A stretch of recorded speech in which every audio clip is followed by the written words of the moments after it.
천일고등학교의 여름은 지독했다.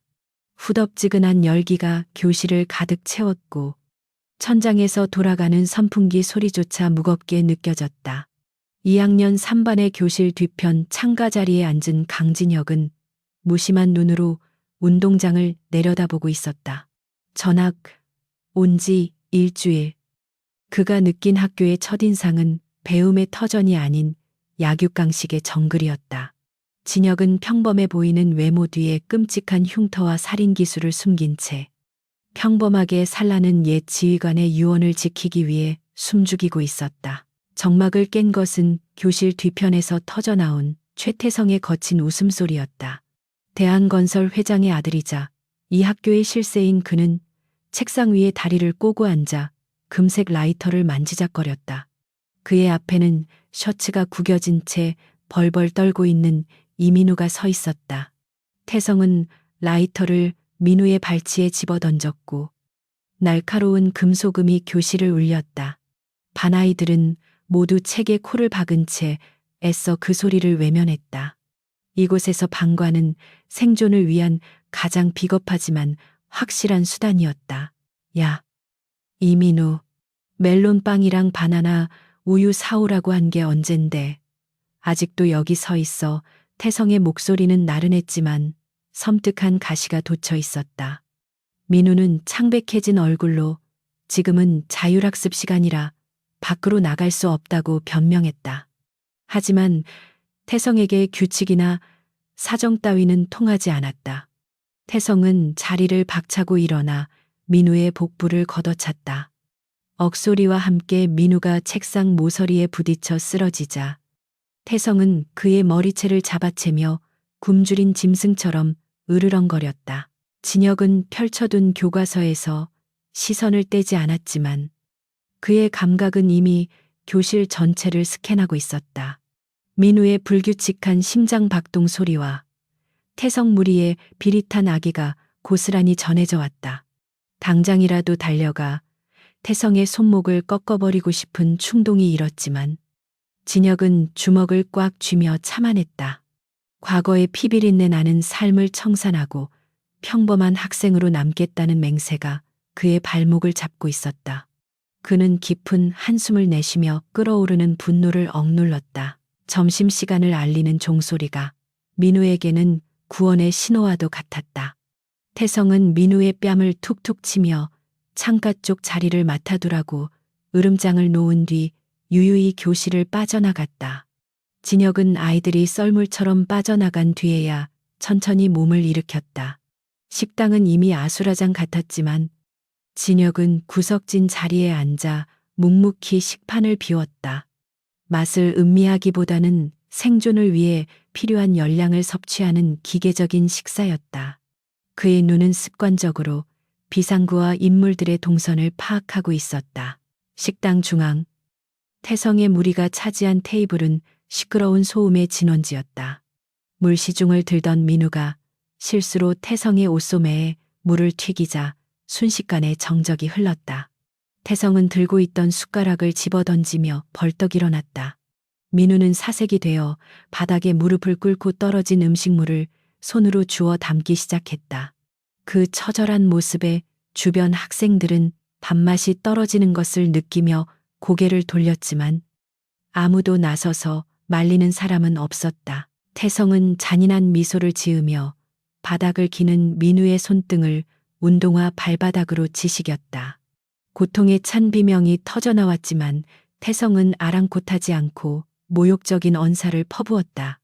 멀지 않은 곳에서 이를 지켜보던 진혁의 머릿속에서는 순식간에 시뮬레이션이 돌아갔다. 거리 10m, 목표물 5. 식판을 무기로 사용한다면 3초 안에 전원 무력화가 가능했다.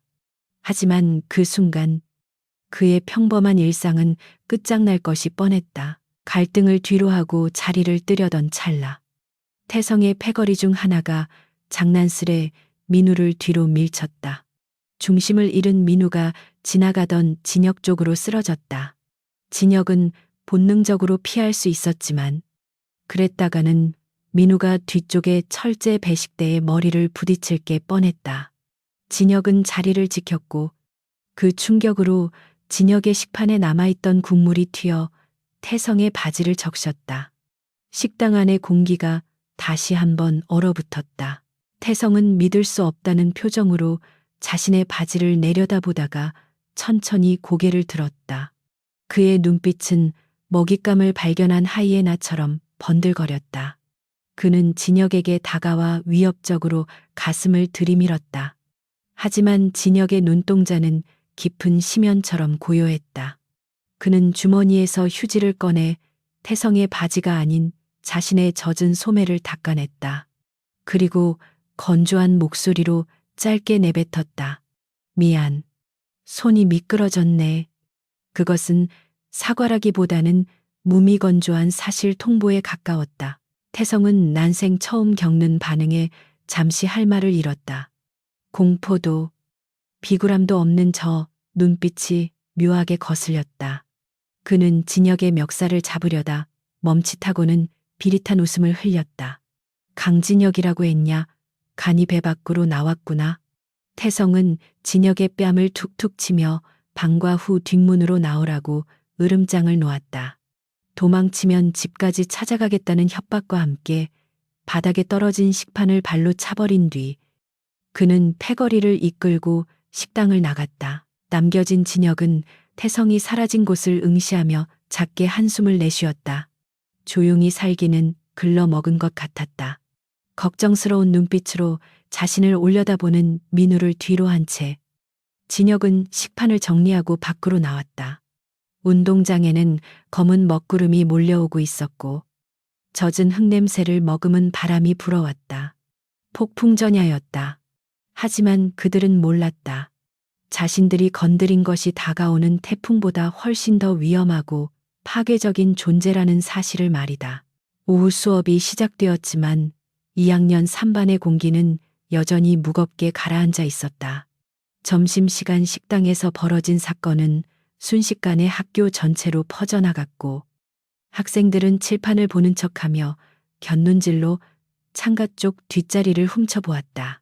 그 시선의 끝에는 강진혁이 있었다.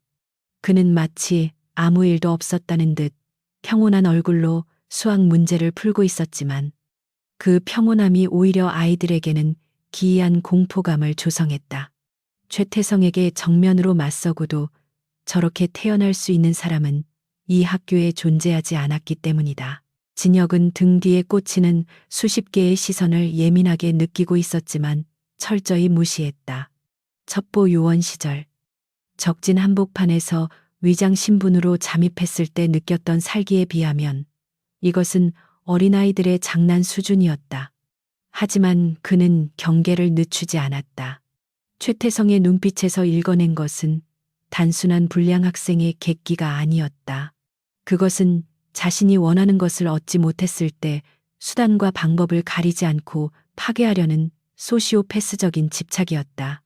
진혁은 볼펜을 돌리며 창밖을 응시했다.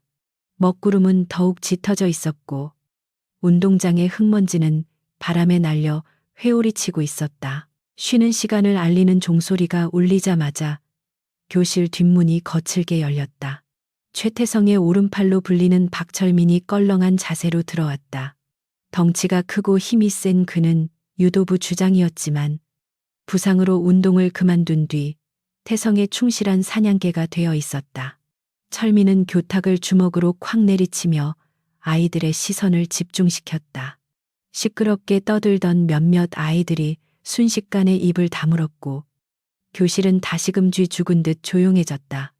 철민은 거만한 눈으로 교실을 한 바퀴 둘러보더니 느릿한 걸음으로 진혁의 자리를 향해 다가왔다. 철민이 다가올수록 주변 아이들은 몸을 움츠리며 책상에 얼굴을 파묻었다. 철민은 진혁의 책상 앞에 멈춰서서 그림자를 드리웠다. 진혁은 고개를 들지 않고 문제집의 다음 페이지를 넘겼다. 그 무심한 태도가 철민의 심기를 건드렸다.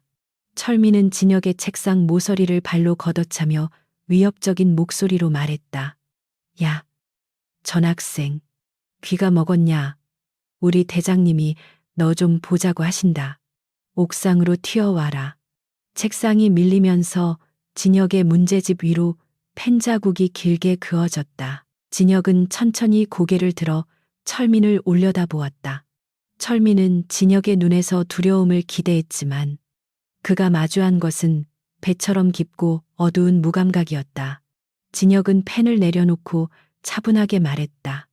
수업 준비해야 해. 할 말 있으면 직접 오라고 해. 그 말은 교실 안의 모든 학생을 경악하게 만들기에 충분했다. 최태성의 호출을 거부한 것도 모자라 그를 오라 가라 하다니. 철민의 얼굴이 불그락 푸르락해졌다. 그는 진혁의 멱살을 잡으려 손을 뻗었다. 그 순간 진혁의 근육이 미세하게 수축하며 반격 태세를 갖췄다. 철민의 손이 닿기 직전 누군가 철민의 팔을 잡았다. 이민우였다. 점심시간에 만신창이가 되었던 민우가 어디서 그런 용기가 났는지 떨리는 손으로 철민을 막아선 것이다. 철민아, 하지마. 선생님 오실 시간이야. 싸우면 너도 징계받잖아. 민우의 목소리는 형편없이 떨리고 있었지만 눈빛만은 절박했다. 자신 때문에 진혁이 휘말리는 것을 볼 수 없다는 죄책감이 공포를 넘어선 것이었다. 철민은 어이없다는 듯 헛웃음을 터뜨리며 민우를 거칠게 밀쳐냈다. 민우는 힘없이 뒤로 넘어지며 사물함에 부딪혔다. 이 쥐새끼가 어디서 끼어들어 너도 같이 죽고 싶냐. 철민이 주먹을 들어 올리자 진혁이 자리에서 일어났다. 의자가 뒤로 밀리며 나는 날카로운 소리가 철민의 동작을 멈추게 했다. 진혁은 넘어진 민우를 일으켜 세우지 않았다. 대신 철민과 민우 사이에 서서 조용히 말했다. 그만해. 시끄러워서 공부가 안 되잖아. 철민은 진혁의 뻔뻔함에 말문이 막혔다. 그때 복도에서 누군가의 휘파람 소리가 들려왔다. 최태성이었다. 그는 교복 재킷을 어깨에 걸친 채 여유로운 미소를 지으며 교실로 들어왔다. 뒤이어 다른 패거리들도 우르르 몰려왔다.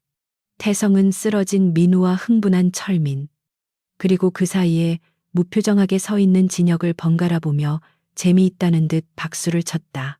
이야, 우리 전학생 패기 좀 보소. 내 부하가 오라고 했는데도 안 오고 버티겠다 이거지. 태성은 진혁의 앞으로 다가와 턱을 치켜들었다. 가까이서 본 태성의 눈동자는 탁하고 광기에 차 있었다. 그는 주머니에서 담배 한 개비를 꺼내 입에 물고는 진혁에게 얼굴을 들이밀었다. 불. 짧은 명령이었다. 교실 안에서의 흡연은 명백한 교칙 위반이었지만 태성에게는 그런 상식 따위 통하지 않았다. 진혁은 태성을 빤히 바라볼 뿐 움직이지 않았다. 태성은 눈썹을 꿈틀거리며 다시 한번 말했다. 불 붙이라고. 새끼야. 한국말 못 알아듣냐?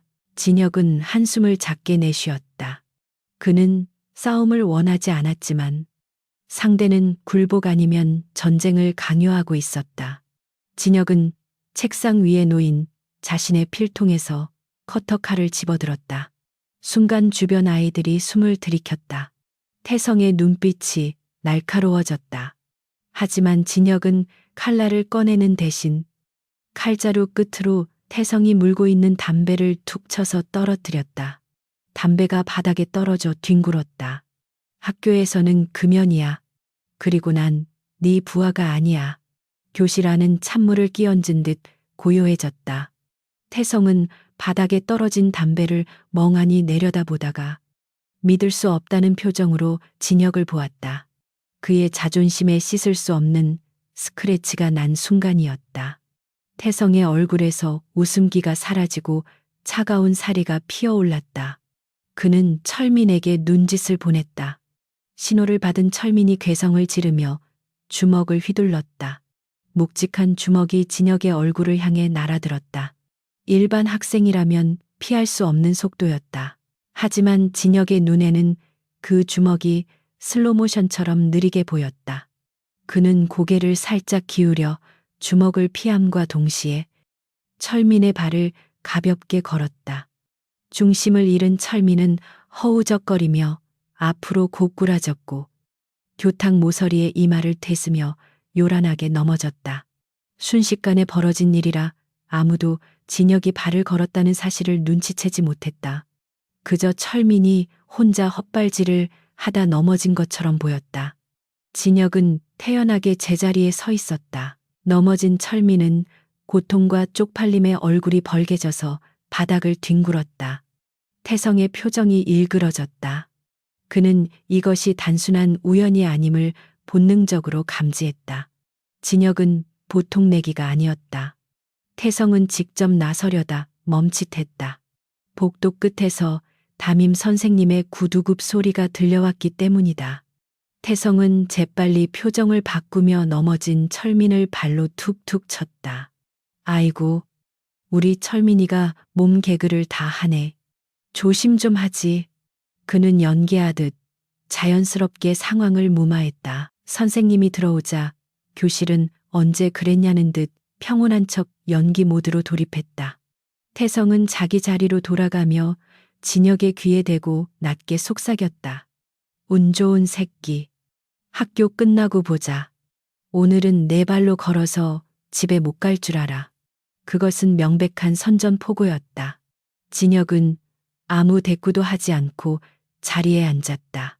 선생님은 바닥에 엎드려 있는 철민을 보고 혀를 찼지만 누구도 사건의 전말을 말하지 않았다. 이 교실에서 침묵은 생존의 법칙이었다. 수업 시간 내내 진혁은 등 뒤에서 느껴지는 살기를 견뎌야 했다. 민우는 불안한 표정으로 계속 진혁을 힐끔거렸다. 쉬는 시간이 되자마자 민우가 진혁에게 달려왔다. 진혁아, 너 미쳤어. 최태성이 어떤 놈인지 몰라서 그래. 지금이라도 가서 빌어. 아니면 선생님한테 말해서 좋대. 민우의 눈에는 눈물이 고여 있었다. 그는 진혁이 자신 때문에 이 지옥 같은 상황에 말려든 것이 너무나 미안하고 두려웠다. 진혁은 민우를 바라보았다. 겁에 질려 떨고 있지만 위험을 무릅쓰고 자신에게 경고를 해주러 온 아이. 진혁은 예전 작전 중에 만났던 전쟁터에서 떨고 있던 소년병의 눈빛을 떠올렸다. 그는 무심하게 대답했다. 상관없어. 네가 신경 쓸 일 아니야. 진혁은 민우를 밀어내려 했다. 관계를 맺으면 약점이 생긴다. 자신은 그림자처럼 있다가 사라져야 할 존재였다. 하지만 민우는 끈질기게 진혁의 소매를 잡았다. 아니야. 나 때문이잖아. 점심 때도 그렇고. 내가 책임질게. 내가 태성이한테 가서 대신 맡겠다고 할게. 민우의 말에 진혁은 멈칫했다. 책임이라니. 자신의 몸 하나 건사하기도 힘든 주제에 남을 위해 희생하겠다는 그 어리석은 용기가 진혁의 굳어버린 마음 한구석을 찔렀다. 진혁은 민우의 손을 떼어내며 낮게 말했다. 책임은 힘 있는 사람이 지는 거야. 넌 그냥 가만히 있어. 방과 후 종소리가 울리자마자 교실 뒷문과 앞문이 동시에 막혔다. 태성의 패거리들이 입구를 봉쇄한 것이다. 다른 학생들은 황급히 가방을 싸서 도망치듯 교실을 빠져나갔다. 그들은 곧 벌어질 린치를 목격하고 싶지 않았다. 넓은 교실에는 진혁과 민우, 그리고 태성과 그의 무리 10명 남짓만 남았다. 태성은 교탁 위에 걸터 앉아 야구 방망이를 손바닥에 탁탁 치며 웃고 있었다. 자, 이제 방해꾼들도 사라졌고 우리끼리 오붓하게 대화를 좀 나눠볼까? 태성은 민우를 손가락으로 가리켰다. 야, 찌질이, 이리 와. 민우는 사시나무 떨듯 떨며 태성 앞으로 걸어갔다. 태성은 민우의 어깨에 팔을 두르며 친한 척 굴었다. 우리 민우가 오늘 친구를 사귀었네. 강진혁이랑 아주 절친이야. 그치. 민우는 아무 말도 못하고 고개만 숙였다. 태성은 민우의 머리통을 쥐고 흔들며 진혁을 쳐다보았다.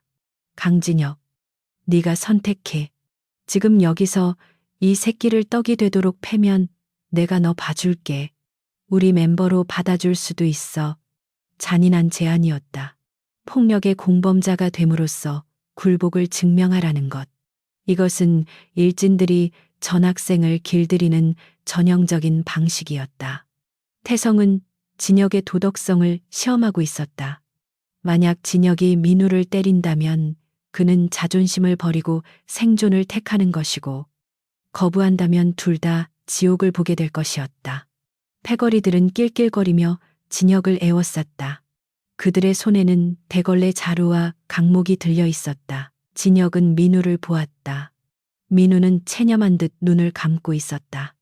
그는 진혁이 자신을 때려서라도 이 상황을 모면하기를 바라는 것 같았다. 진혁은 가방을 책상 위에 내려놓았다.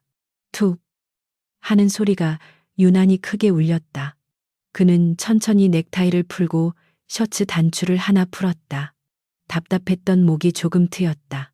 진혁은 태성을 향해 걸어갔다. 포위망을 뚫고 다가오는 기세의 패거리들이 저도 모르게 주춤했다. 선택지는 두 개뿐인가 진혁이 물었다. 태성은 흥미롭다는 듯 고개를 끄덕였다. 패거나 네가 대신 뒤지게 맞거나. 진혁은 고개를 가로저었다. 틀렸어. 선택지는 하나 더 있어. 진혁은 순식간에 거리를 좁혀 태성의 멱살을 잡고 그대로 칠판 쪽으로 밀어붙였다. 쾅 하는 굉음과 함께 태성의 등 뒤로 칠판이 움푹 파였다. 주변의 패거리들이 너무 놀라 반응조차 하지 못했다. 내가 너희를 전부 교육하는 거. 진혁의 목소리는 지옥에서 올라온 것처럼 낮고 섬뜩했다. 태성은 숨이 막혀 추매거리면서도 눈을 부라렸다. 이 미친 새끼가. 야, 뭐해, 죽여버려. 태성의 고함에 패거리들이 정신을 차리고 일제히 달려들었다. 좁은 교실 안에서 난투극이 벌어졌다. 강목이 허공을 가르고 대걸레 자루가 춤을 췄다. 하지만 진혁은 이미 그 자리에 없었다. 진혁은 짐승 같은 감각으로 첫 번째 공격을 피하고 달려드는 녀석의 명치를 팔꿈치로 가격했다. 억소리도 내지 못하고 쓰러지는 녀석을 방패 삼아 다른 녀석의 발차기를 막아냈다. 그의 움직임은 군더더기 없이 깔끔하고 치명적이었다. 좁은 책상 사이를 누비며 관절기와 급소 타격을 섞어 쓰는 진혁의 무술은 고등학생들이 감당할 수준이 아니었다. 불과 1분도 채 되지 않아 서 있는 사람은 진혁과 구석에 몰린 태성뿐이었다. 바닥에는 고통을 호소하며 뒹구는 일진들이 즐비했다. 민우는 믿을 수 없다는 표정으로 입을 다물지 못했다. 영화에서나 보던 장면이 눈앞에서 펼쳐지고 있었다. 진혁은 흐트러진 옷매무새를 다듬으며 태성에게 다가갔다. 태성은 공포에 질려 뒷걸음질 치다 교탁에 주저앉았다. 그는 자신의 눈앞에 있는 이 존재가 평범한 학생이 아님을 뼈저리게 느끼고 있었다. 너 뭐야? 뭐하는 새끼야? 태성의 목소리가 떨렸다. 진혁은 태성의 뺨을 가볍게 톡톡 쳤다. 말했잖아. 조용히 공부하러 왔다고. 근데 네가 방해한 거야. 진혁은 태성의 귓가에 대고 속삭였다. 한 번만 더 내 눈에 띄거나 저 친구 건드리면 그땐 학교가 아니라 병원에서 눈 뜨게 해줄게. 알겠어. 진혁은 얼어붙은 태성을 내버려 두고 가방을 챙겨 교실을 나갔다. 민우는 멍하니 있다가 황급히 진혁의 뒤를 따랐다. 복도로 나온 진혁은 그제야 참고 있던 숨을 몰아쉬었다. 심장이 격렬하게 뛰고 있었다. 오랜만에 맛본 폭력의 감각이 세포 하나하나를 깨우고 있었다. 이것은 좋지 않은 징조였다. 피를 보면 더 많은 피를 원하게 되는 것이 인간 병기의 본능이었다. 그는 주먹을 꽉 쥐어 떨림을 멈췄다. 뒤에서 따라오는 민우의 발소리가 들렸다. 이제 돌이킬 수 없는 강을 건넜다. 그는 스스로 판도라의 상자를 열어버린 것이다. 교실 안. 홀로 남겨진 태성은 수치심과 분노로 몸을 떨고 있었다. 바닥을 기는 부하들의 신음이 그의 자존심을 긁어댔다. 그는 주머니에서 휴대폰을 꺼내 어딘가로 전화를 걸었다. 손이 심하게 떨려 버튼을 제대로 누르기도 힘들었다. 여보세요. 형, 나야. 학교에 어떤 미친 새끼가 하나 들어왔는데. 애들 다 당했어. 그냥 놔두면 안 될 것 같아. 형이 좀 도와줘. 태성의 눈에서 도끼 어린 눈물이 흘러내렸다. 이것은 끝이 아니라 시작이었다. 더 크고 잔인한 복수의 서막이 오르고 있었다. 다음 날 아침, 학교는 기묘할 정도로 조용했다. 어제 교실에서 벌어졌던 난투극의 소문은 이미 전교생의 귀에 들어갔을 터였다. 하지만 누구도 그 이야기를 입 밖으로 내지 않았다.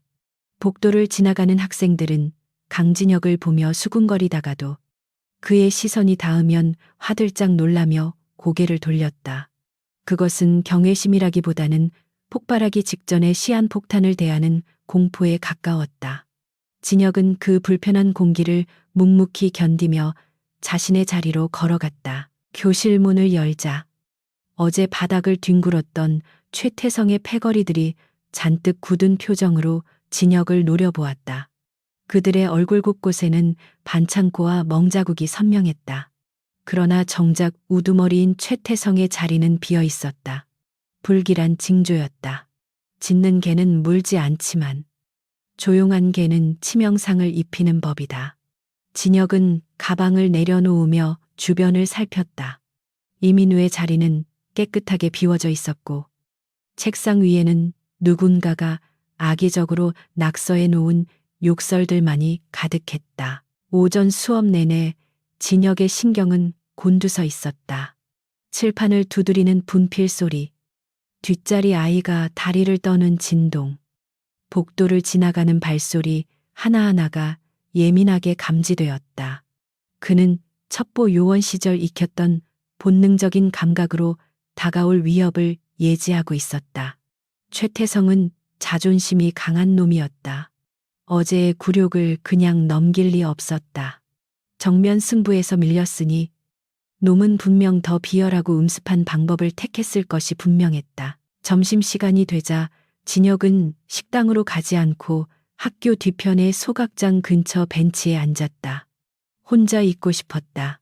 주머니에서 샌드위치를 꺼내 한 입 베어 물려는 순간 멀리서 구급차 사이렌 소리가 들려왔다.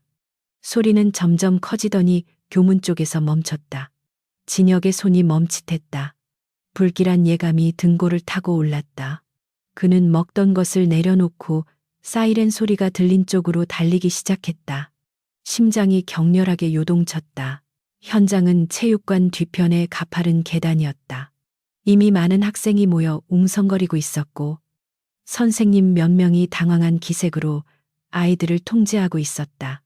인파를 헤치고 들어간 진혁의 눈에 들어온 것은 피투성이가 되어들 것에 실려가는 이민우의 모습이었다. 민우의 머리에서는 붉은 피가 끊임없이 흘러나와 하얀 교복 셔츠를 적시고 있었다.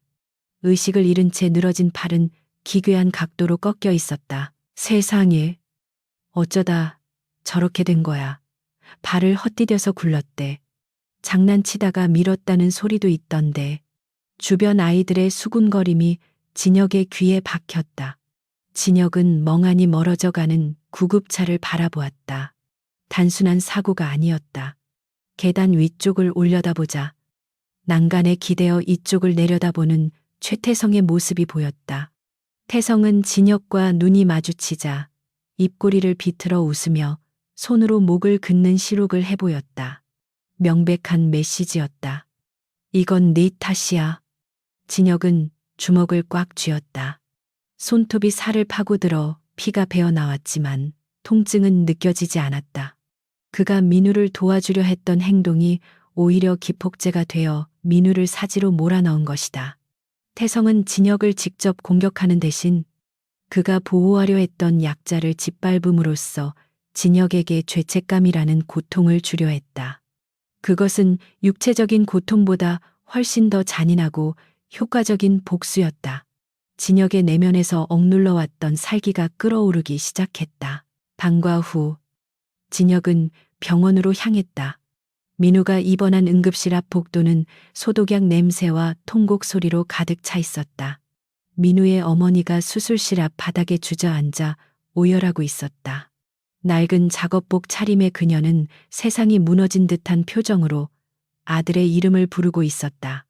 그 처절한 모습에 지나가던 간호사들도 눈시울을 붉히며 고개를 돌렸다. 진혁은 그 광경을 멀리서 지켜보며 발을 떼지 못했다. 자신이 다가가서 무슨 말을 할 수 있을까? 그때 경찰관 2명이 민우 어머니에게 다가갔다. 진혁은 본능적으로 벽 뒤에 몸을 숨기고 귀를 기울였다. 어머니, 진정하시고 들으세요. 목격자들 진술에 따르면 친구들과 장난을 치다가 발을 헛디딘 단순 사고로 보입니다. CCTV가 없는 사각지대라 정확한 확인은 어렵지만 학교 측에서도 그렇게 보고하고 있고요. 경찰의 말투는 사무적이고 귀찮음이 묻어났다. 최태성의 아버지가 운영하는 대한건설의 입김이 벌써 경찰서까지 닿은 것이 분명했다. 그럴 리가 없어요. 우리 민우는 운동신경이 둔해서 계단에서 뛰거나 장난칠 아이가 아니에요. 분명 누가 괴롭힌 거라고요. 민우 어머니가 경찰의 바짓가랑이를 잡고 매달렸다. 하지만 경찰은 난처한 표정으로 그녀를 떼어냈다. 어머니, 심정은 이해하지만 증거가 없습니다. 그리고 가해자로 지목된 학생들도 다 힘있는 집 자제분들이라 함부로 수사할 수도 없어요. 일단 치료에 전념하시는 게 좋겠습니다. 경찰들은 도망치듯 자리를 떴다. 진혁은 벽에 머리를 기대고 눈을 감았다. 법도, 공권력도, 학교도 그 누구도 약자의 편이 아니었다. 이 썩어빠진 세상의 질서는 돈과 권력에 의해 철저히 통제되고 있었다. 진혁은 자신이 과거에 했던 일들을 떠올렸다.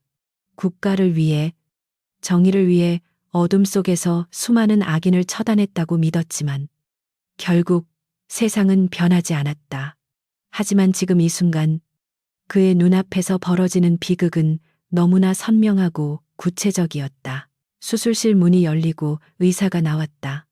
수술은 잘 끝났지만 머리를 심하게 다쳐서 의식이 돌아올지는 장담할 수 없습니다. 오늘 밤이 고비입니다. 의사의 말에 민우 어머니는 그대로 혼절했다. 의료진들이 달려와 그녀를 부축하는 혼란스러운 상황 속에서 진혁은 조용히 병원을 빠져나왔다. 밤 공기는 차가웠지만 그의 몸은 뜨겁게 달아올라 있었다. 더 이상의 인내는 위선이었다. 다음 날 학교. 진혁은 등교하자마자 교무실이 아닌 2학년 3반 교실로 직행했다. 교실 안은 묘한 활기로 가득 차 있었다. 최태성은 마치 영웅이라도 된 것처럼 책상 위에 앉아 무용담을 늘어놓고 있었다. 아니, 그 병신 새끼가 계단에서 구르는데 무슨 볼링공인 줄 알았다니까. 화당탕탕 소리가 아주 예술이었어. 패거리들은 그 말에 자지러지게 웃으며 맞장구를 쳤다. 죄책감 따위는 찾아볼 수 없는 악마들의 연애였다. 진혁이 교실 문을 열고 들어서자 웃음소리가 뚝 끊겼다. 진혁의 표정은 평소와 다를 바 없이 무표정했지만 그에게서 뿜어져 나오는 기운은 어제와는 차원이 달랐다. 마치 거대한 맹수가 사냥감을 노리고 들어온 듯한 압도적인 위압감이 교실을 지배했다. 아이들은 본능적으로 길을 비키며 물러섰다. 진혁은 천천히 또박또박 걸어서 태성의 책상 앞으로 다가갔다. 태성은 잠시 흠칫했지만 곧 평정을 되찾고 비릿한 미소를 지었다. 어이, 전학생, 친구 병문안은 다녀왔냐? 걔 아직 안 죽었지. 식물인간 되면 내가 휠체어 하나 사준다고 전해라. 태성의 말은 인간이 할 수 있는 말의 범주를 넘어선 것이었다. 옆에 있던 철민이 킬킬거렸다. 진혁은 태성을 내려다보며 입을 열었다. 그의 목소리는 소름 끼칠 정도로 차분하고 낮았다. 마지막 경고다. 가서 자수해. 그리고 무릎 꿇고 빌어. 민우와 그 어머니 앞에서 평생 속죄하겠다고 맹세해. 진혁의 말에 태성은 멍한 표정을 짓더니 이내 박장대소했다. 뭐 자수 미친 새끼 아니야. 이거야. 너 상황 파악이 안 되냐? 경찰도 내 편이고 학교도 내 편이야. 내가 누군지 잊었어. 내 아버지가 누군지 모르냐고. 태성은 진혁의 가슴을 손가락으로 쿡쿡 찌르며 소리쳤다. 진혁은 태성의 손가락을 쳐내지 않고 담담하게 말을 이었다. 네 아버지가 누구든 네가 가진 돈이 얼마든 상관없어. 네가 스스로 멈추지 않는다면 내가 멈추게 해줄게. 네가 가진 모든 것을 잃고 네가 가장 믿는 힘이 얼마나 보잘것없는지 깨닫게 될 거야. 그것은 단순한 협박이 아니었다. 죽음의 문턱을 수없이 넘나든 자만이 할 수 있는 영혼을 꿰뚫는 예언이었다. 태성의 얼굴이 붉게 달아올랐다. 그는 자존심의 상처를 입을 때마다 이성을 잃곤 했다. 이 건방진 새끼가 야, 죽여 저 새끼. 오늘 반병신 만들어서 민우 옆자리에 눕혀 태성의 고함과 함께 교실 뒤편에 대기하고 있던 패거리들이 일제히 무기를 꺼내들었다. 이번에는 강목뿐만 아니라 쇠파이프까지 동원되었다. 일반적인 고등학생 싸움의 수준을 넘어선 살인미수나 다름없었다. 교실 안의 학생들은 비명을 지르며 복도로 도망쳤다. 순식간에 교실은 전쟁터로 변했다. 쇠파이프를 든 녀석이 진혁의 머리를 향해 휘둘렀다. 쇳소리가 공기를 갈랐다. 하지만 쇠파이프가 닿기 전 진혁의 몸이 유령처럼 옆으로 미끄러졌다. 쾅 쇠파이프가 책상을 내리쳐 찌그러뜨렸다. 진혁은 그 틈을 놓치지 않고 상대의 팔목을 낚아채 반대 방향으로 꺾었다. 뚝 하는 소름 끼치는 소리와 함께 비명이 터져 나왔다. 진혁은 더 이상 힘을 조절하지 않았다. 그는 춤을 추듯 패거리들 사이를 누볐다. 그의 주먹이 꽂힐 때마다 갈비뼈가 부러지는 소리가 났고 그의 발차기가 닿는 곳마다 무릎이 꺾여 나갔다. 그는 치명상을 입히지는 않았지만 인간이 느낄 수 있는 가장 극심한 고통을 선사하고 있었다. 이것은 싸움이 아니었다. 일방적인 학살이자 교육이었다. 10여 명의 패거리가 바닥에 쓰러지는 데는 3분도 걸리지 않았다. 마지막으로 남은 것은 태성뿐이었다. 그는 자신의 부하들이 추풍낙엽처럼 쓰러지는 광경을 보며 공포에 질려 뒷걸음질 쳤다. 그의 등 뒤는 칠판이었다. 더 이상 물러설 곳이 없었다. 진혁은 피 한 방울 묻지 않은 깨끗한 교복 차림으로 태성에게 다가갔다. 바닥에 쓰러져 신음하는 아이들을 밟지 않으려 조심스럽게 걷는 그의 모습은 기괴할 정도로 침착했다. 오지 마, 오지 말라고 우리 아빠한테 전화할 거야. 너 여기서 나가면 끝장이야. 태성은 떨리는 손으로 휴대폰을 꺼내려 했지만 손이 너무 떨려 바닥에 떨어뜨리고 말았다. 진혁은 발로 휴대폰을 밟아 부숴버렸다. 빠직하는 소리가 태성의 심장을 쪼개는 것 같았다. 진혁은 태성의 멱살을 잡아 올려 눈을 마주쳤다. 태성의 눈동자는 공포로 심하게 흔들리고 있었다. 기회는 끝났다. 진혁이 속삭였다. 이제부터는 내가 정한 규칙대로 간다. 네가 자랑하던 그 뒷배경, 내 아버지, 네가 부릴 수 있는 깡패들 전부 불러와. 한 명도 남김없이 다 부서뜨려 줄 테니까. 진혁은 태성을 쓰레기 버리듯 바닥에 내동댕이 쳤다. 태성은 공포에 질려 오줌을 지리며 엉금엉금 기어서 도망쳤다. 교실 밖 복도에는 수많은 학생과 선생님들이 겁에 질린 채 이 광경을 지켜보고 있었다. 진혁은 옷매무새를 다듬고 가방을 챙겼다. 교사는 감히 진혁을 막아서지 못했다. 진혁은 복도를 걸어가며 결심했다. 단순히 학교 폭력을 해결하는 수준에서 멈출 수 없었다. 태성의 뒤에는 거대한 악의 카르텔이 존재했고 그것을 뿌리 뽑지 않는 이상 민우와 같은 피해자는 계속 나올 것이었다. 그는 이제 숨어 사는 도망자가 아니라 어둠을 사냥하는 포식자로 돌아가야 했다. 그날 밤 진혁은 자신의 낡은 자취방 침대 밑바닥을 뜯어냈다. 그곳에는 오랫동안 봉인해 두었던 검은색 하드 케이스가 있었다.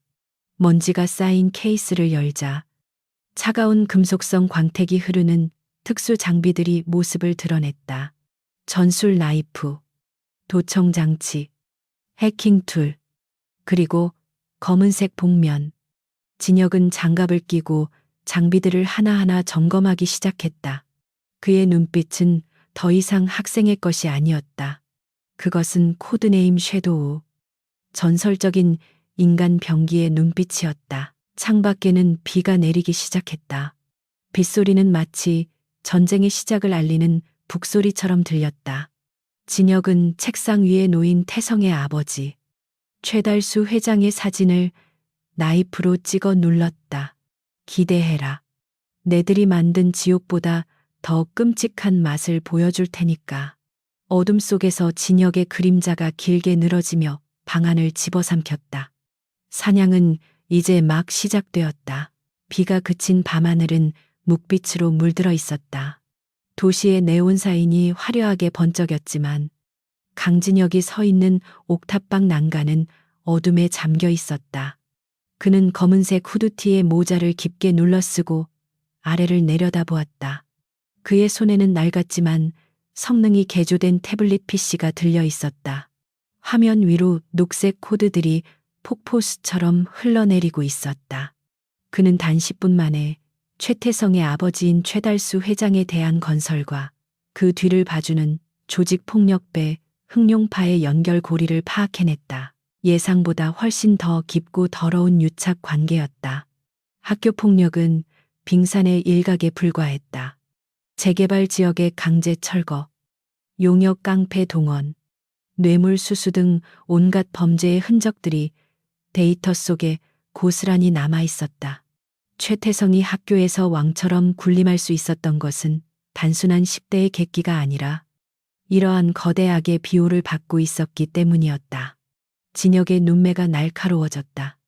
썩은 뿌리를 뽑아내지 않으면 잡초는 다시 자라날 뿐이다. 진혁은 태블릿을 덮고 장비를 챙겼다. 오늘 밤의 목표는 정보 수집이 아닌 경고였다. 최태성이 가장 아끼는 것을 부수어 놈의 멘탈을 흔들어 놓는 것. 그것이 심리전의 첫 단계였다. 정보에 따르면 태성은 학교 근처에 허름한 창고를 개조해 자신들만의 아지트로 쓰고 있었다. 그곳에는 태성이 목숨처럼 아끼는 수천만 원짜리 불법 튜닝 오토바이가 보관되어 있었다. 자정이 넘은 시각, 창고 주변은 쥐 죽은 듯 조용했다. 입구에는 2명의 건장한 남자가 지키고 서서 담배를 피우고 있었다. 그들은 학생이 아닌 최달수가 고용한 실제 조직원들이었다. 진혁은 어둠 속에 몸을 숨긴 채 그들의 움직임을 관찰했다. 규칙적인 호흡, 담배를 피우는 손의 각도, 시선의 방향, 모든 정보가 진혁의 머릿속에서 분석되었다. 침투 루트를 계산하는 데는 3초면 충분했다. 진혁은 바닥에 굴러다니는 빈 깡통을 주워 반대편 골목으로 던졌다. 챙그랑 하는 소리가 밤 공기를 갈랐다. 뭐야?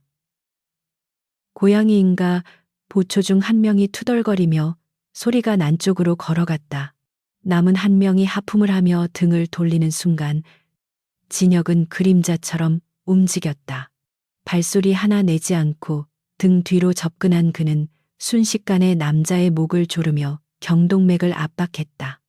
남자는 비명조차 지르지 못하고 그대로 기절했다. 잠시 후 돌아온 다른 보초 역시 같은 운명을 맞이했다. 진혁은 두 사람을 눈에 띄지 않는 구석으로 옮겨놓고 창고의 전자도어록을 해킹했다. 삐빅 하는 소리와 함께 육중한 철문이 열렸다. 창고 안은 화려한 조명과 술병, 고급 소파들로 채워져 있었다. 그리고 그 한가운데에 붉은색 오토바이 한 대가 위풍당당하게 세워져 있었다. 최태성의 자존심이자 분신과도 같은 물건이었다. 진혁은 오토바이 앞으로 다가갔다. 보통의 복수라면 오토바이를 부수거나 불태웠겠지만 진혁의 방식은 달랐다. 그는 가방에서 공구 세트를 꺼냈다. 그리고 아주 정밀하고 침착하게 오토바이를 분해하기 시작했다. 엔진, 바퀴, 핸들, 배기구까지 모든 부품을 나사 하나 남기지 않고 완벽하게 해체했다.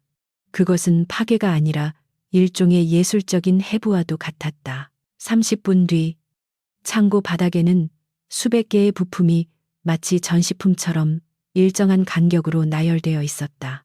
다시는 조립할 수 없을 정도로 정교하게 분해된 오토바이의 잔해들. 진혁은 그 한가운데에 메모지 한 장을 남겼다. 이건 시작일 뿐이다. 그는 자신의 흔적을 지우고 유유히 창고를 빠져나왔다.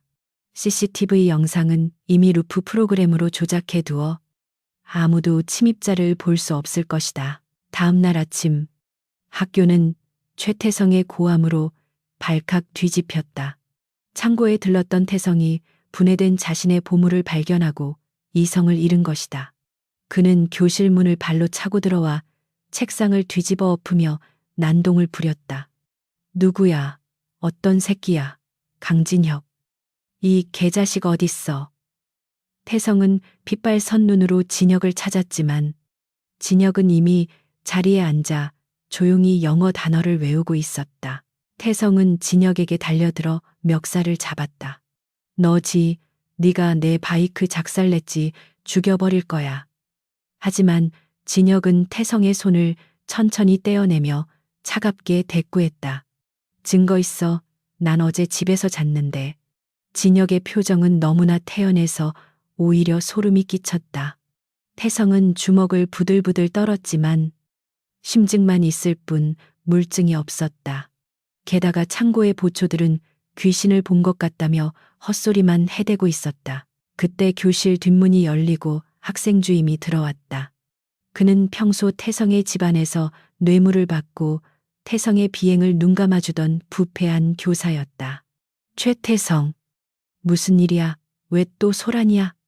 학생 주임은 짐짓 엄한 표정을 지었지만 태성을 나무라기보다는 상황을 무마하려는 기색이 역력했다. 태성은 학생 주임에게 억울함을 호소했다. 선생님, 이 새끼가 제 오토바이를 다 부셨다고요. 경찰 불러주세요. 학생 주임은 난처한 듯 헛기침을 했다. 오토바이 소지 자체가 교칙 위반이었기 때문에 공식적으로 문제를 삼기 어려웠다. 그는 진혁을 노려보며 말했다. 강진혁, 너 전학 온 지 며칠이나 됐다고 벌써 사고를 쳐 교무실로 따라와. 전형적인 강약약강의 태도였다.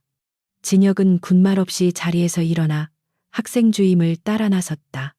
복도를 걸어가는 진혁의 등 뒤로 태성의 욕설이 따라 붙었다. 상담실에 들어오자 학생 주임은 블라인드를 내리고 본색을 드러냈다. 그는 대나무 단소로 책상을 탁탁 치며 위협적인 분위기를 잡았다. 야, 너 상황 파악이 안 돼. 최태성이 누군지 몰라. 네가 감당할 수 있는 상대가 아니야. 적당히 기어. 안 그러면 네 학교 생활, 아니 인생 자체가 꼬이는 수가 있어. 그는 노골적으로 태성의 편을 들며 협박했다. 진혁은 학생 주임의 설교를 듣는 둥 마는 둥 하며 주머니에서 휴대폰을 꺼냈다. 그리고 녹음된 파일 하나를 재생했다. 이번 것만 잘 처리해 주시면 사례는 섭섭지 않게 하겠습니다. 아이고, 회장님 걱정 마십시오. 태성군 기록은 제가 알아서 깨끗하게 세탁해 놓겠습니다. 그것은 최달수 회장과 학생 주임의 통화 내용이었다. 학생 주임의 얼굴이 순식간에 사색이 되었다. 이거 뭐야? 네가 이걸 어떻게? 학생 주임은 말을 더듬으며 휴대폰을 뺏으려 했다. 진혁은 가볍게 손을 피하며 차갑게 말했다. 이 파일이 교육청과 언론에 들어가면 어떻게 될까요? 선생님의 그 잘난 교직 인생도 끝나는 거 아닙니까? 진혁의 눈빛은 먹이를 노리는 뱀처럼 차가웠다. 학생 주임은 다리에 힘이 풀려 주저앉을 뻔했다. 원하는 게 뭐야? 돈이야. 학생 주임이 떨리는 목소리로 물었다. 진혁은 고개를 저었다. 아뇨, 돈은 필요 없습니다. 앞으로 최태성이 무슨 짓을 하든 간섭하지 마세요. 그리고 민우 사건 재조사하도록 압박하세요. 만약 또다시 권력을 이용해서 은폐하려 든다면 그땐 이 녹음 파일뿐만 아니라 선생님이 받은 뒷돈 내역까지 전부 공개하겠습니다. 진혁은 굳어버린 학생 주임을 뒤로하고 상담실을 나갔다. 복도에는 정적이 흘렀다. 진혁은 이제 학교라는 시스템마저 자신의 통제하에 두기 시작했다. 그는 교실로 돌아가는 대신 옥상으로 향했다. 바람이 시원하게 불어왔다.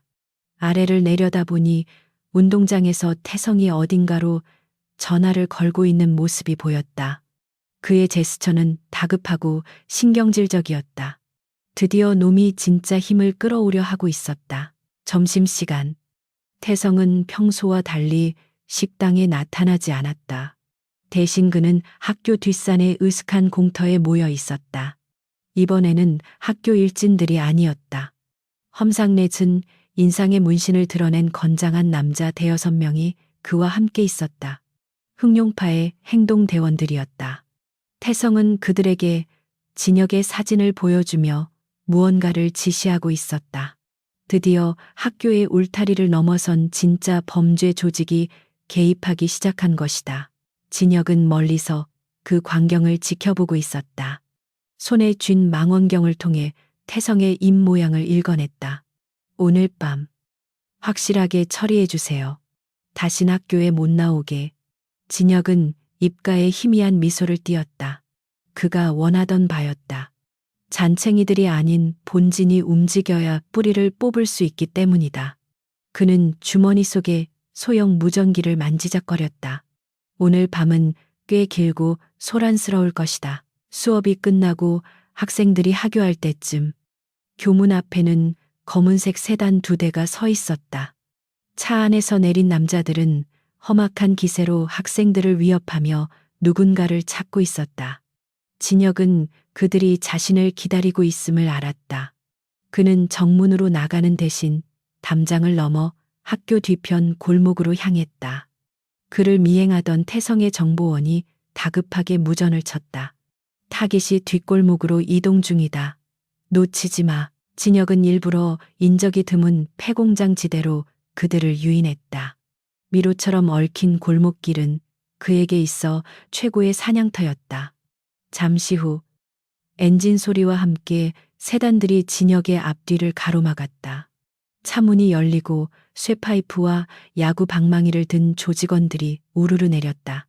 그들 뒤로 태성이 거만한 표정으로 걸어 나왔다. 쥐새끼처럼 잘도 도망다니네. 여기가 네 무덤이다. 강진혁. 진혁은 막다른 길에 몰린 척하며 멈춰섰다. 하지만 그의 표정에는 두려움이 없었다. 그는 천천히 손목을 풀며 주변 지형지물을 확인했다. 녹슨 드럼통, 끊어진 전선, 깨진 유리 조각들. 모든 것이 그의 무기였다. 무덤이라. 진혁이 낮게 중얼거렸다. 누굴 위한 무덤인지 곧 알게 될 거야. 그는 자세를 낮추고 전투 태세에 돌입했다. 이제 더 이상 숨길 필요가 없었다. 태성은 조직원들에게 손짓했다. 죽여. 그 짧은 명령과 함께 10여 명의 남자가 진혁을 향해 쇄도했다. 진혁의 눈동자가 순식간에 차갑게 가라앉았다. 시간이 느리게 흐르는 듯한 감각. 코드네임 섀도우가 완전히 깨어났다. 진혁은 달려드는 첫 번째 남자의 품으로 파고들었다. 뼈가 부러지는 둔탁한 소리가 공터에 울려 퍼지며 길고 잔혹한 밤의 서막이 올랐다. 폐공장의 공기는 차갑고 습했다. 녹슨 철골 구조물 사이로 스며든 달빛이 바닥에 뒹구는 깡통과 유리 조각들을 비추고 있었다. 강진혁은 공터 한가운데 홀로 서 있었다. 그의 앞에는 쇠파이프와 강목, 그리고 잭나이프를 든 흑룡파 조직원 10명이 반원형을 그리며 포위망을 좁혀오고 있었다. 일반적인 고등학생이라면 이미 공포에 질려 바지에 오줌을 지렸을 상황이었지만 진혁의 심박수는 놀라울 정도로 차분했다. 그는 마치 산책 나온 사람처럼 주머니에 손을 넣은 채 상대를 무심하게 훑어보고 있었다. 최태성은 안전한 거리를 확보한 뒤 폐공장의 2층 난간에 기대어 이 광경을 지려다보고 있었다. 그는 승리감에 도취하여 낄낄거렸다. 이번에야말로 저 건방진 전학생의 콧대를 꺾 다시는 자신의 눈앞에 나타나지 못하게 만들 작정이었다. 그는 휴대폰을 꺼내 동영상 촬영 버튼을 눌렀다. 진혁이 처참하게 짓밟히는 영상을 학교 홈페이지에 올리면 그 누구도 감히 자신에게 대항할 생각을 하지 못할 것이다. 애들아, 반쯤 죽여놔.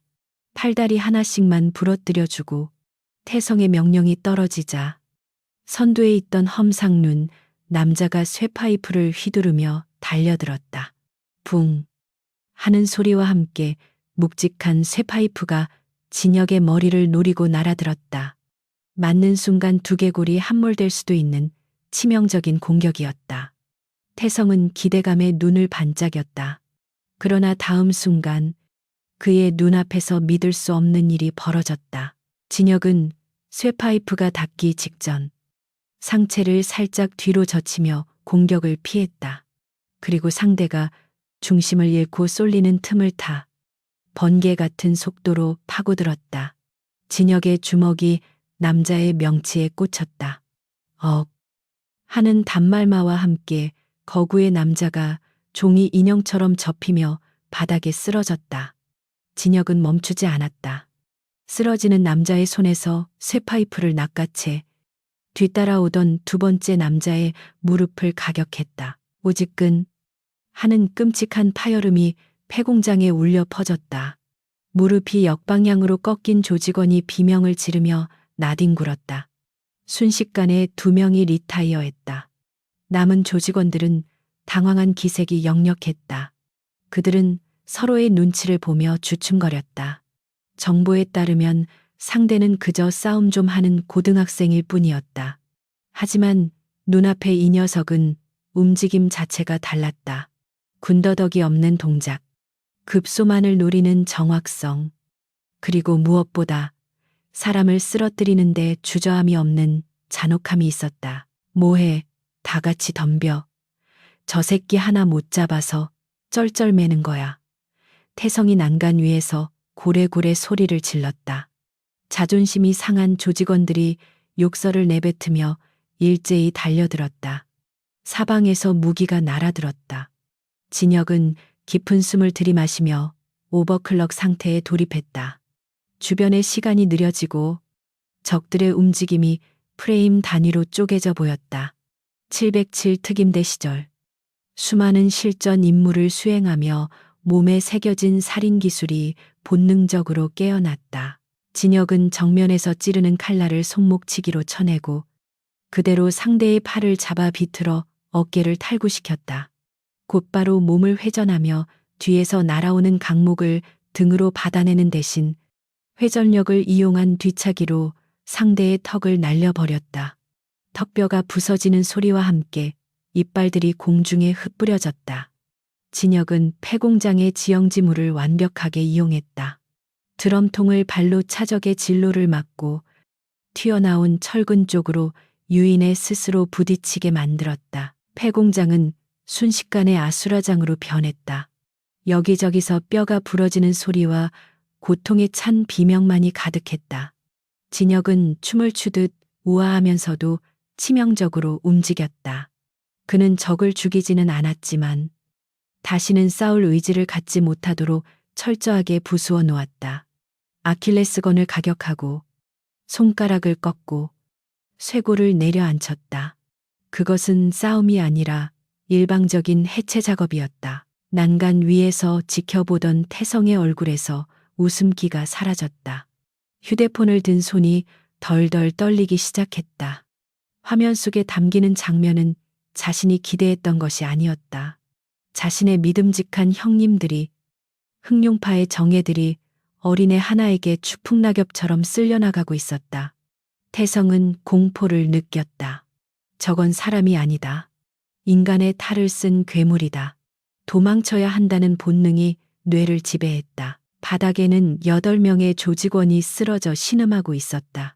남은 것은 리더 격으로 보이는 흉터난 남자와 부하 한 명뿐이었다.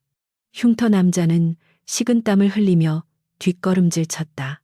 그는 직감적으로 알았다. 상대는 프로다. 그것도 자신들과는 차원이 다른 살인 기술을 전문적으로 배운 인간 병기다. 너 정체가 뭐야? 어느 조직에서 보냈어? 남자가 떨리는 목소리로 물었다. 진혁은 대답 대신 피 묻은 쇠파이프를 바닥에 던졌다. 쨍그랑 소리가 정적을 깼다. 학생. 진혁이 짧게 대답했다. 그리고 순식간에 거리를 좁혔다. 흉터 남자가 다급하게 잭나이프를 휘둘렀지만 진혁은 가볍게 고개를 숙여 피한 뒤 남자의 멱살을 잡고 들어올려 드럼통 위에 처박았다. 쾅 남자는 충격으로 기절해버렸다. 마지막 남은 부하는 공포에 질려 무기를 버리고 바닥에 주저앉아 살려달라고 빌었다. 진혁은 그를 무시하고 천천히 고개를 들어 2층 난간을 쳐다보았다. 태성과 눈이 마주쳤다. 태성은 히익 하는 소리를 내며 뒷걸음질 치다가 엉덩방아를 떼섰다. 진혁은 계단을 통해 2층으로 올라갔다. 낡은 철계단이 삐걱거리는 소리가 태성에게는 저승사자의 발소리처럼 들렸다. 태성은 기어 도망치려 했지만 다리에 힘이 풀려 움직일 수가 없었다. 진혁이 태성의 앞에 섰다. 역광을 받아 시커멓게 보이는 진혁의 얼굴은 그 어떤 악기보다 무서웠다. 진혁은 쭈그리고 앉아 태성의 눈높이를 맞췄다. 태성은 눈물 콧물을 흘리며 애원했다. 살려줘. 잘못했어. 다시는 안 그럴게. 우리 아빠한테 말해서 돈 많이 줄게. 제발. 진혁은 태성의 뺨을 가볍게 툭툭 쳤다. 돈은 필요 없다고 했잖아. 진혁의 목소리는 건조했다. 그는 태성의 손에 들려있던 휴대폰을 가져갔다. 촬영된 동영상을 확인하고는 피식 웃었다. 잘 찍었네. 이건 내가 보관할게. 진혁은 태성의 머리채를 잡아 억지로 고개를 들게 했다. 그리고 아래층의 참상을 똑똑히 보게 했다.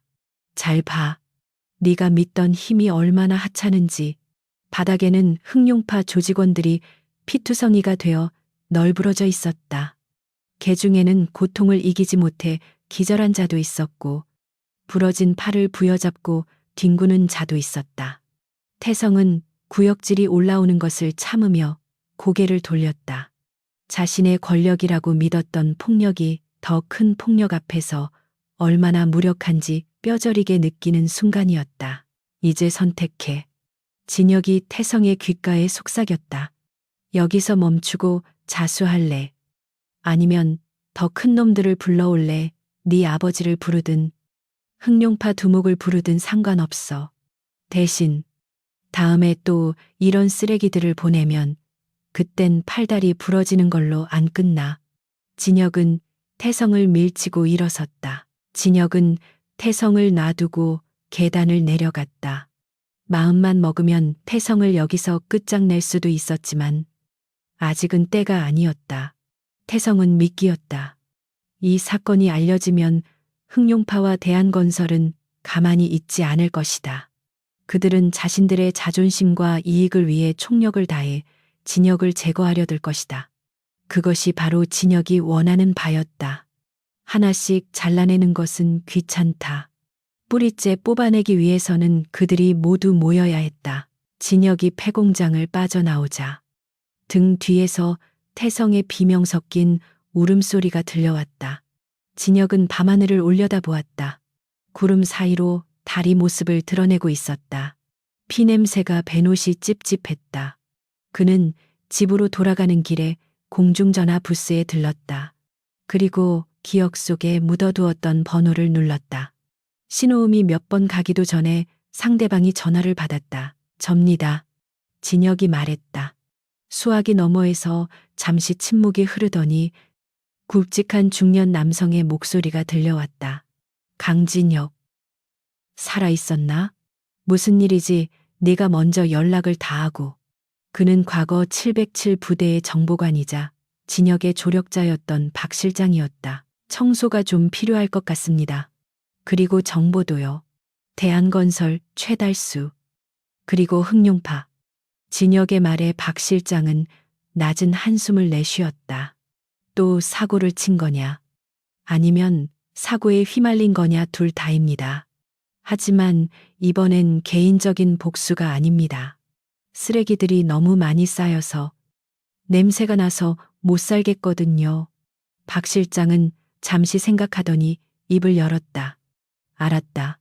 최달수는 안 그래도 우리 쪽 감시 리스트에 있던 놈이다. 정치권 비자금과 연루되어 있어. 네가 판을 키워주면 우리도 움직이기 쉽지. 자료는 준비해 두마. 대신 목숨은 부지해라.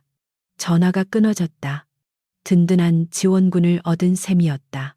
진혁은 수화기를 내려놓고 어둠 속으로 사라졌다. 한편 폐공장에 남겨진 태성은 간신히 정신을 차리고 아버지에게 전화를 걸었다.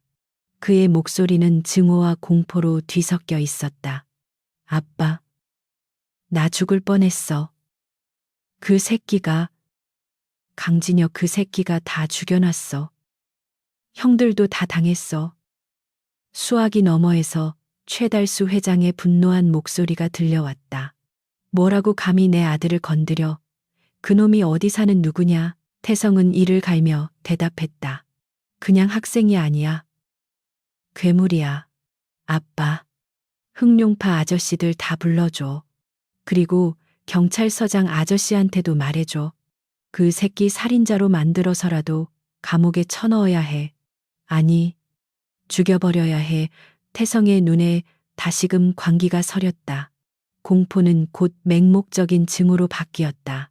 그는 자신이 지옥의 문을 더 활짝 열고 있다는 사실을 깨닫지 못했다. 밤이 깊어갈수록 도시는 더욱 화려하게 빛났지만 그 이면의 어둠은 더욱 짙어지고 있었다. 인간 병기 강진혁과 거대 권력 카르텔의 전면전이 임박했다. 이제 되돌릴 수 있는 방법은 없었다. 어느 한쪽이 완전히 파멸할 때까지 이 싸움은 멈추지 않을 것이다. 그리고 그 끝에 기다리고 있는 것은 단순한 승패가 아닌 처절한 응징과 심판일 것이다. 대한건설 회장실의 공기는 무겁고 탁했다. 고급 가죽 소파에 앉아있던 최달수 회장은 손에 들고 있던 크리스털 위스키 잔을 벽을 향해 집어 던졌다. 쨍그랑 날카로운 파열음과 함께 파편이 사방으로 튀었다. 구석에 무릎을 꿇고 앉아있는 최태성은 아버지의 분노에 몸을 움츠렸다. 어젯밤 폐공장에서의 치욕적인 패배와 공포는 그를 완전히 망가뜨려 놓았다.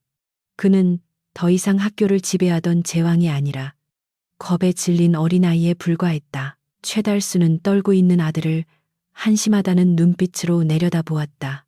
그가 화가 난 것은 아들이 맞고 들어와서가 아니었다. 감히 자신의 핏줄을 건드린 놈이 있다는 사실. 그리고 그 과정에서 자신이 공들여 키워온 조직인 흑룡파의 정예들이 어린애 하나에게 박살이 났다는 보고 때문이었다. 이것은 단순한 폭행 사건이 아니라 대한건설과 흑룡파의 위신이 걸린 문제였다. 자존심이 곧 생명인 뒷골목 세계에서 이런 소문이 퍼지면 조직의 기반이 흔들릴 수도 있었다. 그깟 고등학생 하나 처리 못해서 이 사달을 만들어 네가 그러고도 내 아들이냐. 최달수의 고함에 태성은 바닥에 이마를 대고 흐느꼈다. 그때 집무실의 문이 열리고 말끔한 정장을 입은 중년 남자가 들어왔다. 흑룡파의 보스, 장두식이었다. 그는 깍듯하게 고개를 숙였지만 그의 눈빛에는 숨길 수 없는 살기가 감돌았다. 자신의 부하들이 병원 신세를 지게 된 것에 대한 분노였다. 회장님, 송구합니다. 아이들 관리가 소홀했습니다. 장두식의 목소리는 낮고 걸걸했다. 최달수는 담배에 불을 붙이며 신경질적으로 물었다. 변명은 됐고 그놈 강진혁이라고 했나? 정체가 뭐야? 내 뒷조사로는 그냥 평범한 결손 가정 아이던데 어떻게 전문 싸움꾼 10명을 혼자서 작살낼 수 있어? 최달수는 책상 위에 놓인 진혁의 서류를 손가락으로 두드렸다. 장두식은 미간을 찌푸리며 대답했다. 저도 그게 의문입니다. 생존자들 말로는 움직임이 사람이 아니랍니다. 급소만 골라 타격하는 솜씨가 특수부대 출신이거나 전문 킬러 같습니다. 단순한 학생이 아닙니다. 장두식의 말에 최달수의 눈이 가늘어졌다. 특수부대 재미있군. 내 사업을 방해하려고 누가 심어놓은 첩자일 수도 있겠어. 최달수의 의심은 엉뚱한 방향으로 튀었지만 결론은 같았다. 제거해야 할 대상이라는 것 어떻게 처리할까요? 쥐도 새도 모르게 담가버릴까요? 장두식이 손으로 목을 긋는 신염을 했다. 최달수는 고개를 저었다. 아니, 일단은 조용히 처리해. 요즘 검찰 쪽 시선이 따가워. 일단 그놈 주변부터 정리해. 입 못 놀리게. 피해자라고 주장하는 그 학생이랑 가족들부터 확실하게 입막음하고 강진혁 그놈은 최달수는 잠시 생각하더니 잔인하게 웃었다. 진짜 전문가를 붙여 애들 장난 말고 확실하게 숨통을 끊을 수 있는 놈들로. 같은 시각 이민우가 입원해 있는 병원 6인실 병동. 민우의 어머니는 아들의 손을 잡고 쪽잠을 자고 있었다. 그때 병실 문이 거칠게 열리며 검은 양복을 입은 사내 3명이 들어왔다. 그들은 병문안을 온 사람처럼 보이지 않았다. 험상궂은 인상과 오리로 드러나는 덩치가 위압감을 풍겼다. 민우 어머니는 놀라서 자리에서 일어났다. 누구세요? 사내들 중 우두머리로 보이는 자가 품에서 서류 봉투 하나를 꺼내 침대 위에 던졌다. 대한건설 법무팀에서 나왔습니다. 아드님 사고 문제로 합의하러 왔는데요. 말은 정중했지만 말투는 협박조였다. 여기 합의서에 도장 찍으시죠. 위로금은 섭섭지 않게 넣었습니다. 대신 조건이 있습니다. 이번 일은 전적으로 본인 과실로 인정하고 언론이나 경찰에 일절이에 제기하지 않는다는 조건입니다. 민우 어머니는 떨리는 손으로 봉투를 열어보았다. 거액의 수표가 들어있었지만 그것은 아들의 고통을 돈으로 덮으려는 더러운 입막음 비용이었다. 못해요. 내 아들이 저렇게 누워있는데 가해자들 처벌도 안 받고 돈으로 해결하라고요. 절대 합의 못합니다. 나가세요. 어머니는 봉투를 바닥에 집어던지며 소리쳤다. 사내의 표정이 순식간에 험악해졌다. 아줌마, 좋게 말할 때 받으세요. 우리가 누군지 몰라. 당신 아들. 평생 병원에 누워있고 싶어. 아니면 당신까지 옆 침대에 눕혀줘. 사내가 손을 들어올리며 위협했다. 민우 어머니는 공포에 질려 눈을 감았다. 그때였다. 누군가 사내의 손목을 낚아챘다. 강철 같은 악력이었다. 사내가 놀라서 고개를 돌리자 모자를 푹 눌러 쓴 강진혁이 서 있었다. 누구야 너. 사내가 팔을 빼내려 안간힘을 썼지만 진혁의 손은 미동도 하지 않았다. 진혁은 차가운 목소리로 말했다. 법무팀이라더니 하는 짓은 깡패네. 병실에서 소란 피우지 말고 나가. 진혁은 손목을 비틀며 사내를 문 쪽으로 밀쳤다. 사내는 비명을 지르며 뒷걸음질 쳤다. 동료들이 달려들려 하자 진혁이 살기를 뿜어냈다. 그 서늘한 기운에 사내들은 본능적으로 움찔했다. 한 번만 더 이분들 괴롭히면 그땐 법무팀이 아니라 정형외과 단골 손님으로 만들어줄게. 꺼져. 진혁의 경고에 사내들은 씩씩거리며 물러났다. 너 두고 보자. 밤길 조심해라. 그들은 뻔한 대사를 남기고 도망치듯 사라졌다. 민우 어머니는 다리에 힘이 풀려 주저앉았다. 진혁은 그녀를 부축해 의자에 앉혔다. 죄송합니다. 제가 좀 더 일찍 왔어야 했는데. 진혁은 병원을 나오며 하늘을 올려다보았다. 노을이 붉게 타오르고 있었다. 상황은 예상대로 흘러가고 있었다. 최달수는 반성 대신 은폐와 보복을 선택했다. 이제 그들은 수단과 방법을 가리지 않을 것이다. 민우와 그 가족을 지키기 위해서는 자신이 방패가 되는 것만으로는 부족했다. 적의 심장부를 타격하여 그들이 두려움에 떨게 만들어야 했다. 진혁은 인적이 드문 골목길로 들어섰다. 낡은 주택들이 밀집한 이곳은 가로등도 제대로 켜지지 않아 어둑어둑했다. 진혁은 걷는 속도를 일정하게 유지하면서도 귀를 기울였다. 등 뒤에서 미세한 발소리가 들려왔다. 일반인은 절대 눈치채지 못할 고도로 훈련된 자의 발소리였다. 한 명이 아니었다. 최소 2명. 최달수가 보낸 진짜 전문가들이 도착한 것이다. 진혁은 골목 모퉁이를 도는 척하다가 벽 뒤에 몸을 숨겼다. 잠시 후 검은 마스크를 쓴 남자가 칼을 역수로 쥔 채 모퉁이를 돌았다. 진혁은 기다렸다는 듯이 남자의 손목을 쳐서 칼을 떨어뜨리고 팔꿈치로 안면을 가격했다. 퍽 하는 소리와 함께 남자가 비틀거렸다. 하지만 놈은 쓰러지지 않고 바로 품에서 삼단봉을 꺼내 반격했다. 반응 속도가 흑룡파 조직원들과는 차원이 달랐다. 뒤이어 또 다른 남자가 소음기가 장착된 권총을 겨누며 나타났다. 진혁은 즉시 앞에 남자를 방패 삼아 몸을 돌렸다. 픽, 픽, 둔탁한 발싸움과 함께 총알이 앞에 남자 어깨에 박혔다. 팀킬을 유도한 것이다. 진혁은 당황한 총잡이에게 달려들어 니킥을 날렸다. 총이 바닥에 떨어지고 진혁은 엎어치기로 놈을 콘크리트 바닥에 매다 꽂았다. 순식간에 제압이 끝났다. 쓰러진 암살자들은 신음조차 내지 않았다. 그들은 고통을 참는 훈련을 받은 자들이었다. 진혁은 총잡이의 마스크를 벗겼다. 낯선 얼굴이었지만 목덜미에 문신이 있었다. 해외 용병 출신들이 주로 하는 문신이었다. 최달수가 돈으로 고용한 청부업자들이었다. 진혁은 씁쓸한 미소를 지었다. 고작 고등학생 하나 잡겠다고 킬러까지 고용하다니. 대한민국 재벌의 클래스가 대단했다. 진혁은 놈들의 휴대폰을 챙기고 골목을 빠져나왔다. 이제 더 이상 물러설 곳은 없었다. 그들이 살인까지 불사한다면 자신도 그에 상응하는 대가를 치르게 해주어야 했다. 그는 공중전화로 박 실장에게 전화를 걸었다. 실장님, 놈들이 선을 넘었습니다. 킬러를 보냈더군요. 이제 저도 제 방식대로 하겠습니다. 진혁의 목소리에는 더 이상 망설임이 없었다. 알았다. 네가 원하는 대로 해. 대신 죽지는 마라.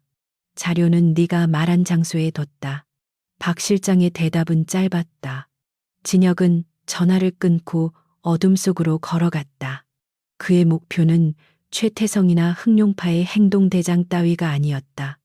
이 모든 악의 근원, 최달수 회장과 그가 믿고 있는 거대한 카르텔의 심장부였다. 진혁의 눈동자가 밤보다 더 깊은 어둠으로 물들었다. 진혁은 안전가옥으로 사용하는 컨테이너 박스로 돌아왔다. 박 실장이 남겨둔 USB를 노트북에 연결하자 방대한 양의 데이터가 화면에 떴다. 흑룡파가 운영하는 불법 도박 사이트, 마약 유통 경로, 그리고 최달수 회장의 비자금 장부까지. 그 중에서도 진혁의 눈길을 끈 것은 강남 한복판에 위치한 고급 클럽 바벨이었다. 그곳은 흑룡파의 본거지이자 최달수가 정재계 인사들을 접대하는 로비의 장소였다. 바벨의 구조도를 띄워놓고 진혁은 작전을 구상했다.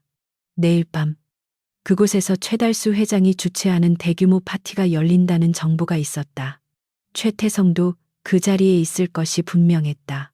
적들이 모두 한자리에 모이는 날, 그날이 바로 그들의 제삿날이 될 것이다.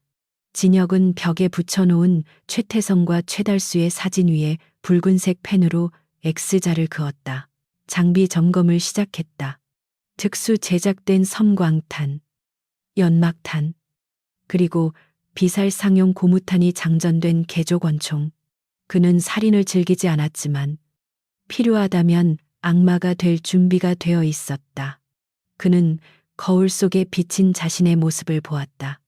교복을 입은 학생의 모습은 온데간데 없고 과거 전장을 누비던 사신의 얼굴만이 남아 있었다. 기다려라. 너희가 쌓아 올린 바벨탑을 내 손으로 무너뜨려 줄 테니까. 진혁은 나이프에 날을 세우며 중얼거렸다. 창밖으로 비가 쏟아지기 시작했다. 거세지는 빗줄기는 도시의 더러움을 씻어내리려는 듯 거세게 몰아쳤다. 하지만 인간이 만든 죄악은 비로 씻겨 내려가지 않는다. 오직 피와 공포로만 씻을 수 있다. 진혁은 다가올 결전의 시간을 기다리며 깊은 명상에 잠겼다. 내일 밤 화려한 조명 아래 감춰진 추악한 진실들이 낱낱이 드러날 것이다. 그리고 그 중심에는 건드려서는 안 될 인간 병기. 강진혁이 서 있을 것이다. 사냥꾼은 덫을 놓았고 짐승들은 제 발로 그 덫을 향해 걸어오고 있었다. 폭풍우가 몰아치는 밤. 전설은 다시 쓰일 준비를 마쳤다. 도시의 밤은 깊어갔지만 강남 한복판에 우뚝 솟은 클럽 바벨은 이제 막 깨어나고 있었다. 화려한 네온 사인이 비에 젖은 아스팔트 위로 붉고 푸른 빛을 토해냈고 최고급 세단들이 줄지어 입구로 들어섰다. 겉으로 보기에 이곳은 상류층들의 사교장이자 젊음의 해방구였지만 그 실체는 욕망과 타락이 뒤엉킨 거대한 쓰레기 매립지였다. 최달수 회장과 흑룡파가 구축한 이 성체 안에서 법과 도덕은 휴지 조각보다 못했다. 그들은 이곳이 자신들을 영원히 지켜줄 철옹성이라 믿고 있었다. 그 시각 강진혁은 도심 외곽에 위치한 허름한 개인 창고 안에 있었다. 셔터가 내려진 캄캄한 공간.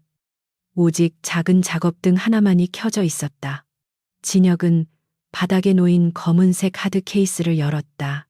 차가운 금속성 냉기가 뿜어져 나왔다. 그 안에는 그가 707 특수임무단 시절부터 손에 익혀온 그리고 전역 후 그림자로 살아가며 개조해온 장비들이 잠들어 있었다. 진혁의 손길이 장비들을 하나하나 어루만졌다. 그것은 무기를 다루는 군인의 손길이라기보다는 수술 도구를 점검하는 의사의 그것처럼 정교하고 섬세했다. 진혁은 먼저 방검 소재로 특수 제작된 검은색 슈트를 착용했다. 가볍고 신축성이 좋으면서도 웬만한 칼날은 뚫지 못하는 최첨단 소재였다. 그 위에 넉넉한 핏의 검은색 카고 바지와 후드 재킷을 걸쳐 평범한 거리의 청년처럼 위장했다. 하지만 그 옷 속에는 수십 개의 죽음이 숨겨져 있었다.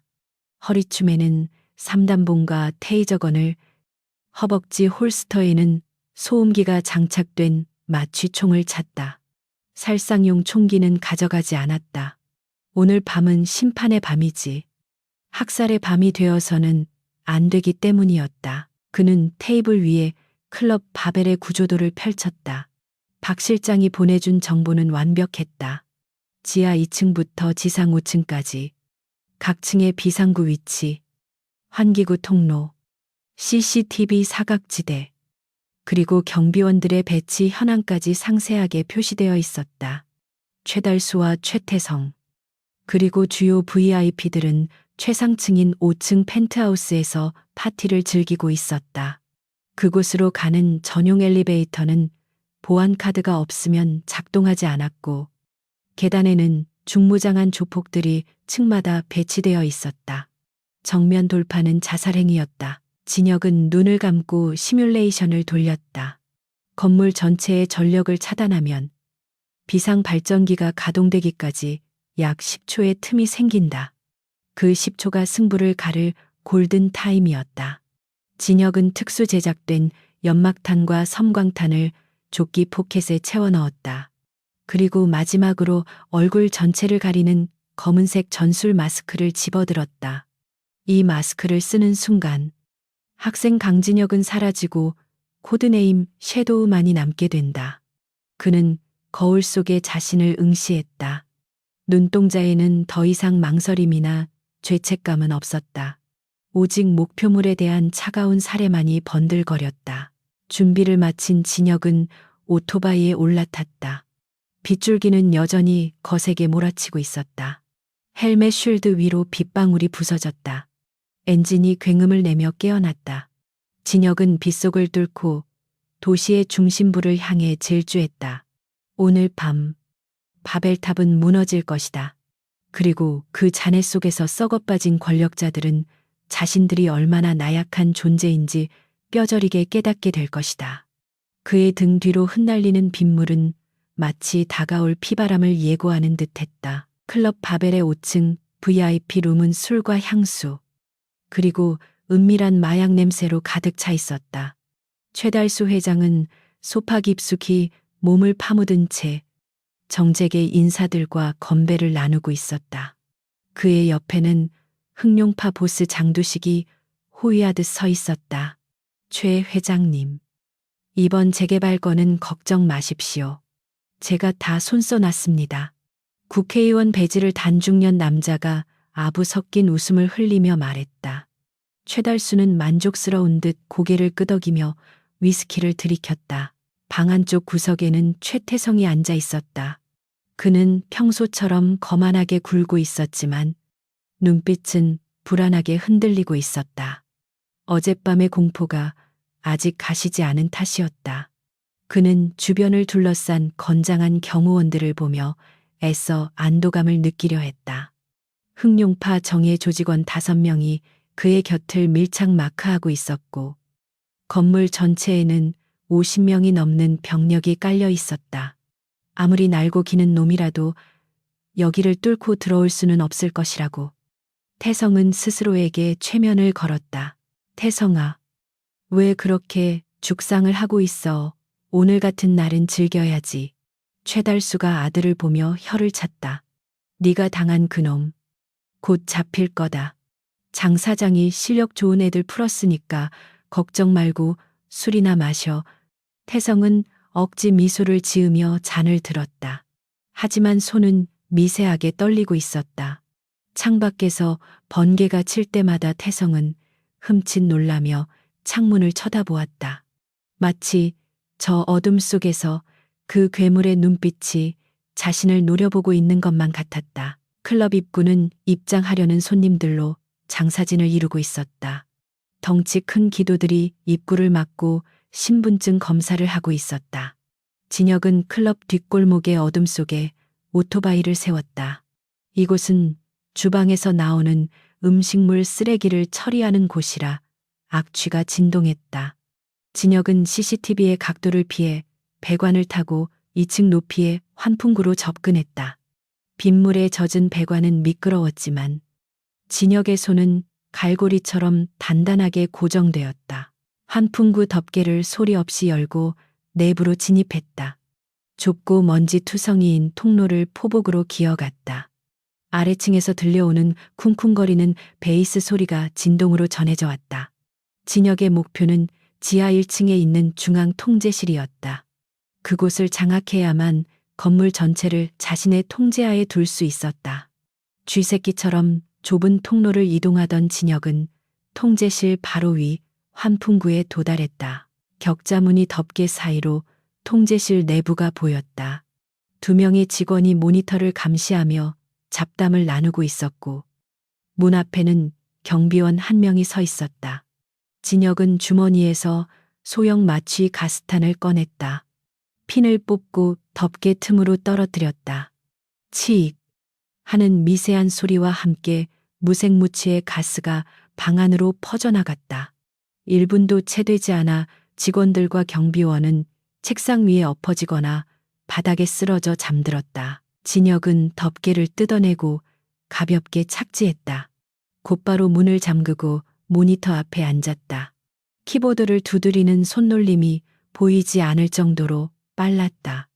그는 먼저 클럽 내부의 모든 CCTV 화면을 5분 전 영상으로 루프시켰다. 이제 그가 복도를 활보해도 모니터실에서는 아무것도 눈치채지 못할 것이다. 다음으로 통신 차단 장치를 가동했다. 반경 100m 이내의 모든 휴대폰과 무전기가 먹통이 될 것이다. 외부와의 연락을 끊어 고립시키는 것. 사냥의 기본이었다. 마지막 엔터키를 누르자 클럽 내의 모든 비상구 도어록이 잠겼다. 이제 밖에서 들어올 수도 안에서 나갈 수도 없었다. 바벨탑은 완벽한 감옥이 되었다. 진혁은 통제실의 메인 전원 차단 레버에 손을 올렸다. 이 레버를 내리면 화려한 빛의 축제는 끝나고 공포의 술래잡기가 시작될 것이다. 그는 잠시 심호흡을 했다. 심장 박동이 차분하게 가라앉았다. 레버를 힘껏 내렸다. 순식간에 웅장한 음악 소리와 함께 건물 전체의 조명이 꺼졌다. 암흑, 클럽 안은 1초간 정적이 흘렀다가 곧이어 수백 명의 비명 소리로 가득 찼다. 뭐야, 정전이야, 불 켜 안 보여. 사람들은 서로 밀치며 출구를 찾았지만 문은 굳게 닫혀 있었다. 혼란과 공포가 바이러스처럼 퍼져나갔다. 5층 VIP룸도 예외는 아니었다. 최달수는 욕설을 내뱉으며 자리에서 일어났다. 이게 무슨 일이야, 당장 전기 안 고쳐. 장두식이 다급하게 무전기를 들었다. 야, 상황실 어떻게 된 거야? 응답해. 하지만 무전기에서는 지직거리는 잡음만 들려올 뿐이었다. 휴대폰을 꺼내봤지만 서비스 불가 메시지만 떠 있었다. 장두식의 얼굴이 사색이 되었다. 회장님, 뭔가 이상합니다. 통신이 먹통입니다. 이건 단순한 정전이 아닙니다. 누군가 침입했습니다. 그 말을 증명하듯 비상 발전기가 돌아가며 희미한 비상등이 깜빡거렸다. 붉은색 비상등 조명 아래 복도 끝에서 둔탁한 타격음과 함께 비명소리가 들려왔다. 5층 입구를 지키던 경비원들의 목소리였다. 으악, 누구냐 컥. 비명은 짧고 굵게 끝났다. 그리고 다시 정적. 장두식은 품에서 권총을 꺼내들고 문을 겨누었다. 모두 엎드려. 태성아. 뒤로 빠져. 태성은 소파 뒤로 숨어 벌벌 떨었다. 올 것이 왔다. 그놈이다. 그놈이 지옥 밑바닥에서 기어 올라왔다. 복도에서 천천히 걸어오는 발소리가 들렸다. 뚜벅, 뚜벅, 뚜벅. 빗물에 젖은 군화가 대리석 바닥을 밟는 소리가 심장을 조여왔다. 문 밖에서 경호원들의 고함 소리가 들렸다. 멈춰 쏘겠다. 탕탕 총소리가 요란하게 울렸다. 하지만 이어서 들려온 것은 총을 쏜 자들의 비명뿐이었다. 진혁은 어둠 속에서 춤추듯 움직였다. 야간 투시 고글을 쓴 그의 눈의 적들은 대나처럼 선명하게 보였다. 반면 적들은 암흑 속에서 허공에 대고 총을 난사할 뿐이었다. 진혁은 연막탄을 복도에 굴렸다. 하얀 연기가 순식간에 시야를 가렸다. 콜록콜록 안 보여 혼란에 빠진 조폭들 사이로 진혁이 파고들었다. 삼단봉이 정확하게 손목과 무릎을 가격했다. 그는 적을 죽이지 않았다. 다만 다시는 일어서지 못하게 만들 뿐이었다. 진혁의 움직임은 간결하고 효율적이었다. 탄창을 가는 적의 턱을 올려치고 칼을 휘두르는 적의 팔을 꺾어 본인의 허벅지를 찌르게 만들었다. 복도는 순식간에 쓰러진 조폭들의 신음소리로 가득 찼다. 피비린내와 화약 냄새가 진동했다. 진혁은 쓰러진 적들을 뒤로하고 5층의 육중한 양문형 문 앞에 섰다. 문 안쪽에서는 숨죽인 긴장감이 흘러나오고 있었다. 진혁은 문고리를 잡지 않았다. 대신 문틈 사이에 소형 폭약을 설치했다. 3, 2, 1. 쾅괭음과 함께 문이 산산조각 나며 안쪽으로 튀어들어갔다. 폭발의 충격으로 안에 있던 경호원들이 뒤로 나뒹굴었다. 뿌연 먼지 구름 사이로 검은 마스크를 쓴 진혁이 천천히 걸어 들어갔다. 그의 양손에는 삼단봉이 쥐어져 있었고 눈빛은 붉은 비상등을 받아 섬뜩하게 빛나고 있었다. 최달수와 VIP들은 공포에 질려 구석으로 몰렸다. 장두식만이 유일하게 총을 겨누며 버티고 있었다. 내 놈이냐? 강진혁 장두식이 고함을 지르며 방아쇠를 당겼다. 탕 총알이 진혁의 어깨를 스치고 지나갔다. 옷이 찢어지고 피가 튀었지만 진혁은 멈추지 않았다. 그는 고통조차 느끼지 못하는 괴물처럼 성큼성큼 다가왔다. 장두식은 공포에 질려 계속 방아쇠를 당겼지만 총알은 빗나가거나 진혁의 방탄 슈트에 막혔다. 탄창이 비었다. 찰칵, 찰칵. 빈총을 쏘는 소리가 공허하게 울렸다. 진혁은 어느새 장두식의 코앞까지 다가왔다. 총은 그렇게 쏘는 게 아니지. 진혁의 나지막한 목소리가 장두식의 귓가를 때렸다. 진혁은 장두식의 손목을 잡아 비틀어 총을 떨어뜨리게 하고 그대로 명치에 니킥을 꽂았다. 억소리와 함께 거구의 보스가 무릎을 꿇었다. 진혁은 장두식의 뒷목을 가격해 기절시켰다. 이제 남은 건 벌벌 떨고 있는 최달수와 태성 부자, 그리고 부패한 정치인들 뿐이었다. 진혁은 마스크를 천천히 벗었다. 땀에 젖은 머리카락이 이마에 붙어 있었고 얼굴에는 핏자국이 묻어 있었다. 그는 태성을 바라보며 싸늘하게 웃었다. 파티는 즐거웠어. 이제 계산을 해야지. 태성은 비명을 지르며 아버지의 바짓가랑이를 잡고 숨었다. 하지만 최달수 역시 공포에 질려 아무 말도 하지 못했다. 너 원하는 게 뭐야? 돈이면 얼마든지 주마. 제발 목숨만은. 최달수가 떨리는 목소리로 애원했다. 진혁은 탁자 위에 놓인 값비싼 양주병을 집어들어 바닥에 내동댕이 쳤다. 쨍그랑 파편이 사방으로 튀었다. 돈 따위 필요 없다고 몇 번을 말해야 알아듣나. 진혁은 깨진 유리 조각을 밟으며 그들에게 다가갔다. 내가 원하는 건 당신들이 쌓아 올린 이 더러운 탑이 무너지는 꼴을 보는 거야. 진혁은 품에서 소형 빔 프로젝터를 꺼내 벽에 쏘았다. 화면에는 최달수의 비자금 장부, 뇌물수수 장면, 흑룡파의 범죄 기록들이 슬라이드 쇼처럼 지나갔다. 그리고 마지막으로 민우를 다치게 한 날 태성이 웃으며 찍었던 동영상과 학교 폭력의 증거들이 재생되었다. 정치인들의 얼굴이 사색이 되었다. 저런 증거가 세상에 공개되면 그들의 정치 생명은 끝이었다. 이 자료들, 이미 전송 버튼 하나만 누르면 방송국과 검찰청 서버로 동시에 날아가게 세팅되어 있어. 진혁이 소형 리모컨을 흔들어 보였다. 지금부터 내가 묻는 말에 똑바로 대답해.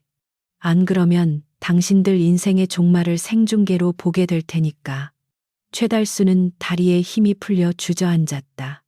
태성은 공포를 넘어 실성한 사람처럼 희죽거렸다. 진혁은 의자를 끌어당겨 최달수 앞에 앉았다. 이것은 단순한 복수가 아니었다. 썩은 환부를 도려내기 위한 대수술이었다. 밖에는 경찰차 사이렌 소리가 들려오기 시작했다. 하지만 경찰이 들이닥치기 전까지 이 방 안의 지배자는 오직 강진혁뿐이었다. 그는 천천히 그리고 잔인하게 신문을 시작했다. 밤은 아직 길었다. 펜트하우스의 거대한 통유리창 밖으로 붉은색과 푸른색의 경광등 불빛이 어지럽게 춤을 추고 있었다. 경찰차 수십 대가 클럽 바벨을 포위했고 특수 기동대의 무전 소리가 희미하게 유리벽을 타고 넘어왔다. 하지만 방 안의 공기는 바깥의 소란과는 비교할 수 없을 만큼 차갑게 얼어붙어 있었다. 대한민국을 움직인다는 거물급 정치인들과 재벌 회장이 고등학생 한 명 앞에서 숨조차 크게 쉬지 못하고 있었다. 강진혁은 깨진 양주병 조각을 손에 쥔 채 그들의 추악한 민낯을 무표정하게 내려다보았다. 구석에 몰린 국회의원 김 의원이 가장 먼저 침묵을 깼다. 그는 땀으로 범벅이 된 얼굴을 닦으며 비굴한 웃음을 지어 보였다. 학생, 아니 선생님, 우리 대화로 합시다. 내가 오해를 좀 한 것 같은데 나는 이 자리에 그냥 인사차 들린 거야. 최 회장이랑은 별로 친하지도 않고 불법적인 일은 전혀 몰랐어.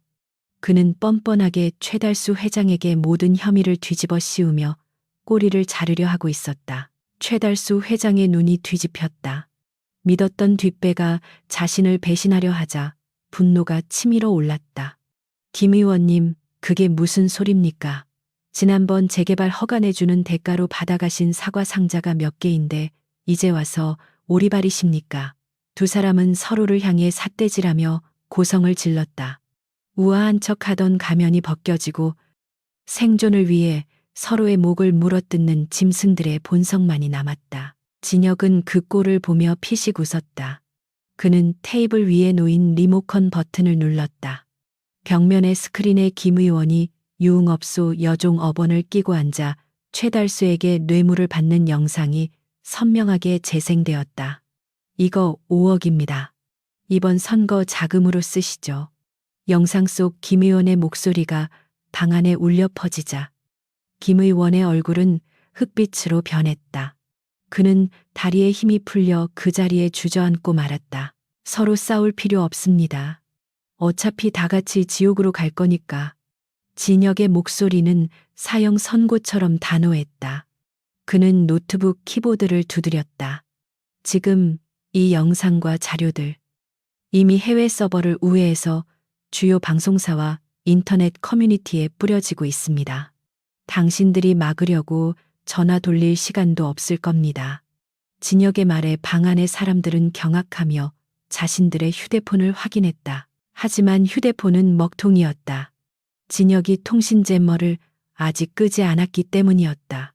외부와 단절된 채 자신의 파멸이 진행되는 것을 지켜봐야 하는 공포. 그것은 그들이 지금까지 약자들에게 안겨주었던 무력감과 정확히 같은 종류의 것이었다. 최태성은 공포에 질려 입에 거품을 물고 있었다. 아버지가 무너지는 것을 보자 그의 멘탈은 가루가 되어 사라졌다. 그는 바닥을 기어서 진혁의 발치로 다가왔다. 형님, 살려주세요. 제가 잘못했어요. 민우한테도 사과할게요. 제발 영상만은 뿌리지 말아주세요. 태성은 진혁의 바지가랑이를 잡고 애원했다. 눈물 콧물이 범벅된 그의 얼굴은 더 이상 학교를 지배하던 일진의 모습이 아니었다. 진혁은 차가운 눈으로 태성을 내려다보았다. 사과 늦었어.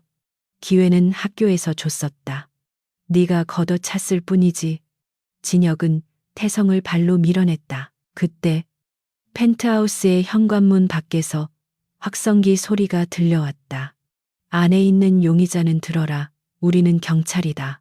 무기를 버리고 투항해라. 인지를 해치면 사살하겠다. 최달수가 고용했던 부패한 경찰서장이 직접 현장에 출동한 것이었다. 서장은 최달수와 정치인들을 보호하기 위해 그리고 자신의 비리가 밝혀지는 것을 막기 위해 진혁을 사살할 명분을 찾고 있었다. 최달수는 희망을 발견한 듯 소리쳤다. 서장님 여기요. 나 최달수요. 저놈이 우리를 죽이려고 합니다. 빨리 들어와서 쏴버리세요. 그는 닫힌 문을 향해 미친 듯이 고함을 질렀다. 문 밖에서는 진입 준비라는 다급한 외침과 함께 문을 부수려는 둔탁한 소리가 들리기 시작했다. 특공대가 폭약을 설치하고 있었다. 상황은 일촉즉발이었다. 진혁은 당황하지 않고 마이크를 켰다. 이 마이크는 클럽 전체의 스피커는 물론 해킹해둔 외부의 대형 전광판과도 연결되어 있었다. 들어오면 인질들이 다친다. 그리고 서장님, 당신이 최달수한테 매달 상납받은 내역이 담긴 장부. 지금 전광판에 띄웠습니다. 시민들이 다 보고 있는데 무리해서 진입하실 겁니까? 진혁의 목소리가 강남대로 한복판에 쩌렁쩌렁하게 울려 퍼졌다. 건물 밖. 빗속에서 구경하던 시민들과 기자들은 대형 전광판에 뜬 엑셀 파일을 보고 웅성거렸다. 경찰서장의 이름과 금액이 적나라하게 적혀 있었다. 현장에 있던 기자들이 미친 듯이 플래시를 터뜨리며 이 장면을 찍기 시작했다. 지휘 차량에 있던 서장은 얼굴이 사색이 되어 진입 명령을 취소할 수밖에 없었다. 자신의 치부가 만천하에 공개된 상황에서 무리한 진압을 했다가는 파면이 아니라 구속을 면치 못할 것이기 때문이다. 진혁은 다시 방 안으로 시선을 돌렸다. 봤지? 밖에는 너희를 구해줄 사람이 없어. 그는 최태성의 멱살을 잡아 일으켜 세웠다.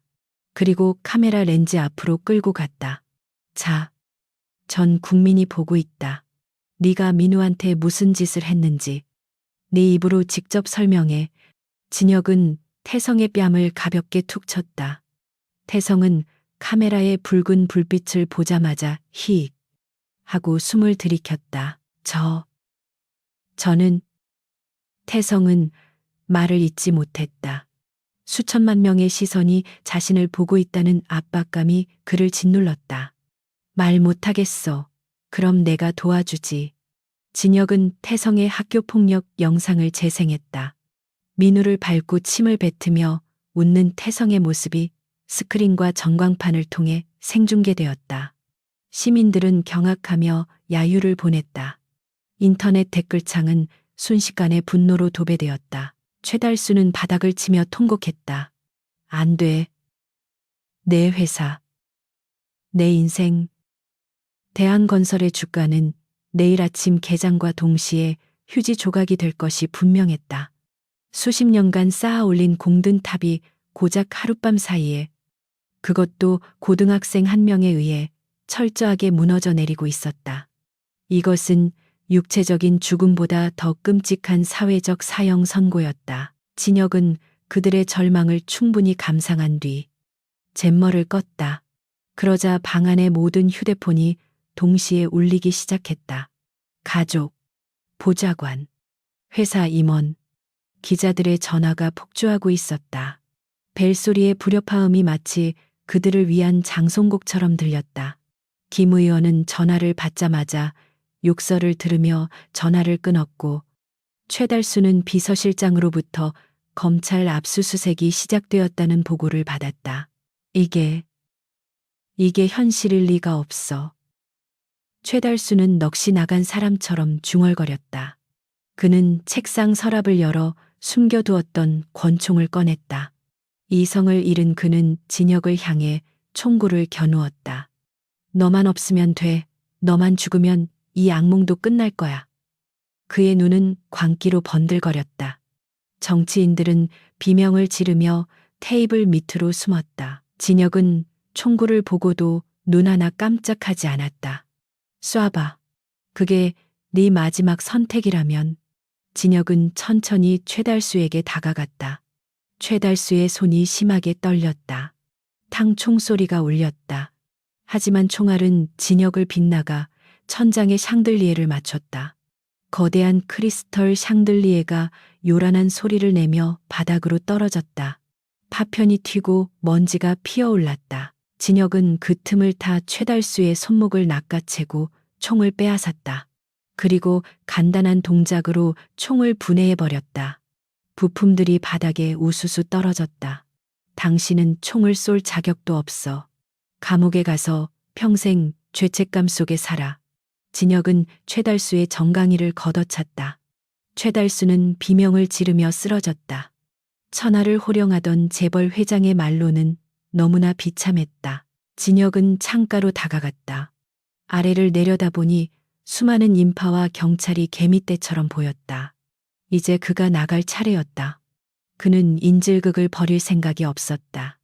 자신의 목적은 달성되었고 남은 것은 이 혼란을 틈타 유유히 사라지는 것뿐이었다. 그는 미리 준비해둔 로프를 꺼내 난간에 묶었다. 그리고 뒤를 돌아보았다. 파멸한 권력자들이 바닥에 널브러져 신음하고 있었다. 오늘 밤을 기억해라.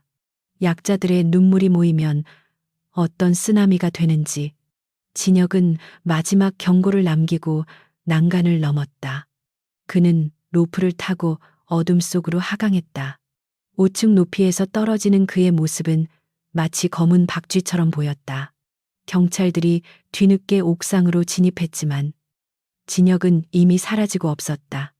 남겨진 것은 폐허가 된 펜트하우스와 나락으로 떨어진 인간 군상들 뿐이었다. 진혁이 지상에 착지하자마자 대기하고 있던 오토바이에 시동을 걸었다. 그는 헬멧을 쓰고 혼란스러운 인파 속으로 섞여 들어갔다.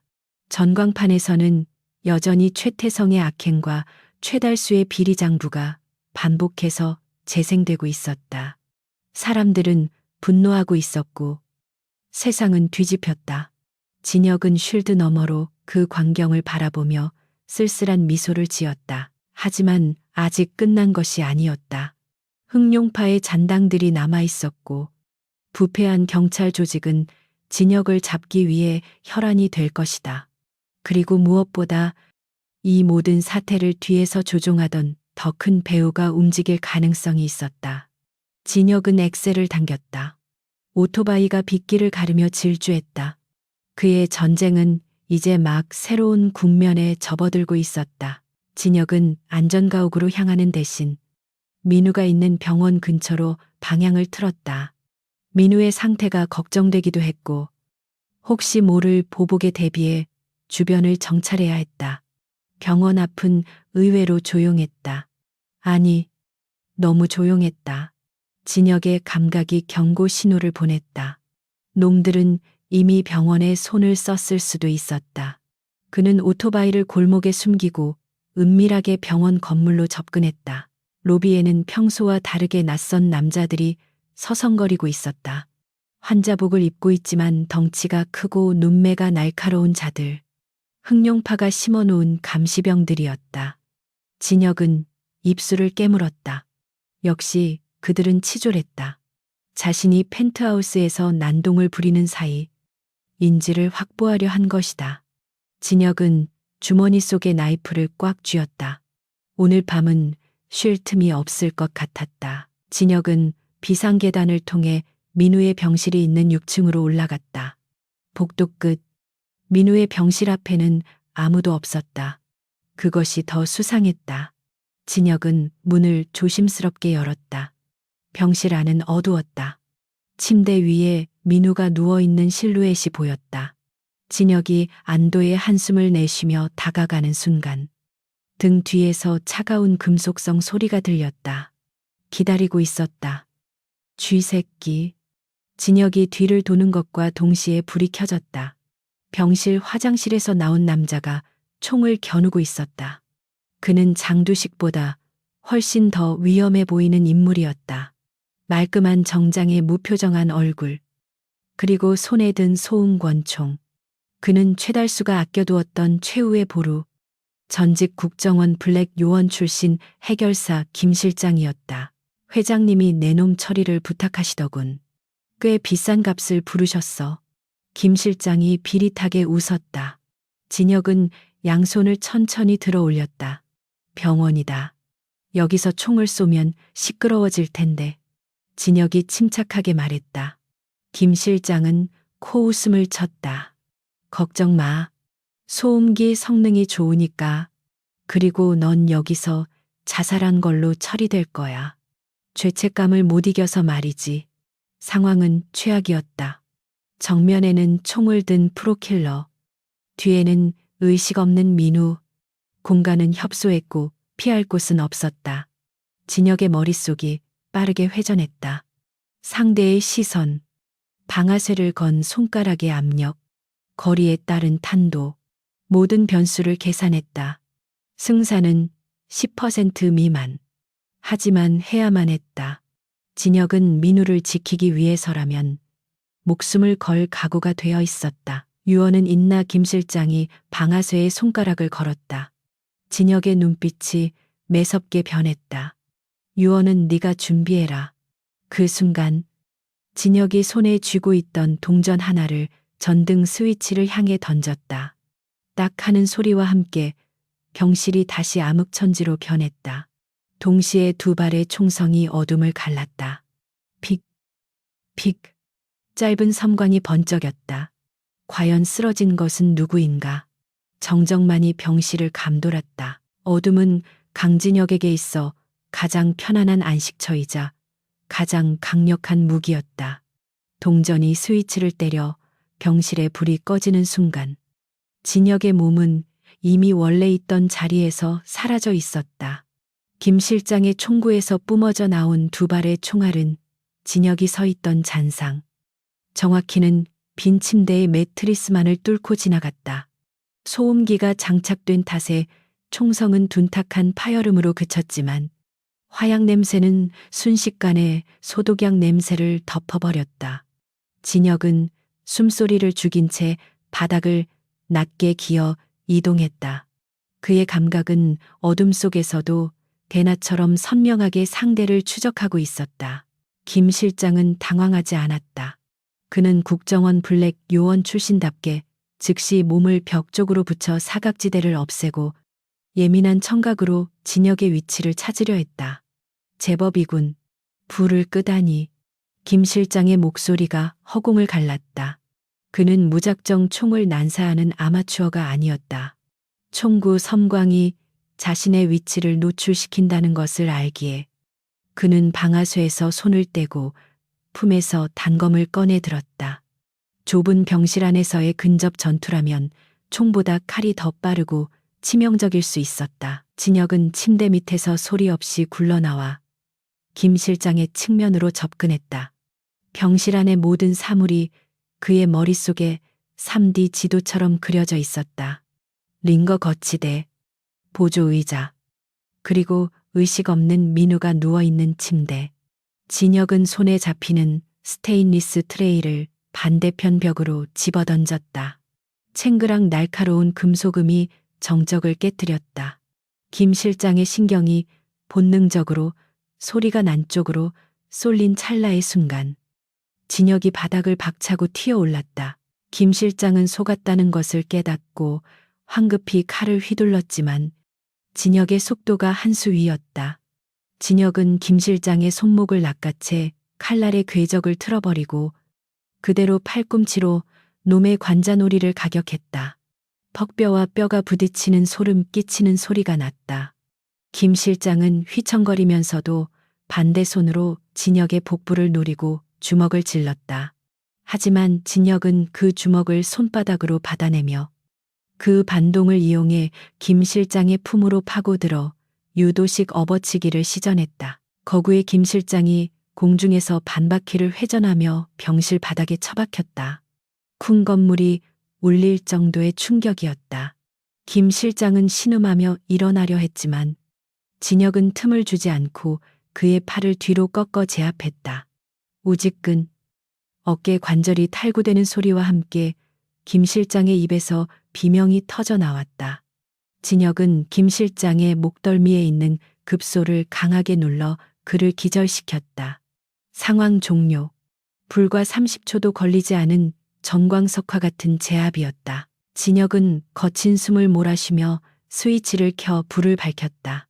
갑작스러운 빛에 눈이 부셨지만 그는 즉시 민우의 상태부터 확인했다. 다행히 총알은 빗나갔고 민우는 여전히 깊은 잠에 빠져 있었다.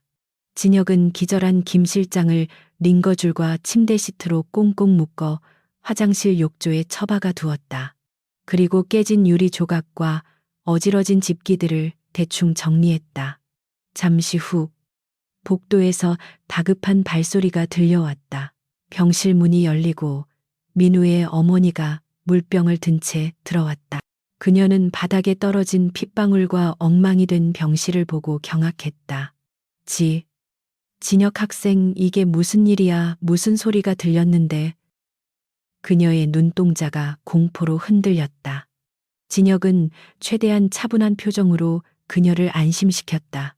아무 일도 아닙니다. 그냥 쥐가 한 마리 들어와서 잡느라 좀 시끄러웠어요. 그때 진혁의 주머니에서 진동이 울렸다.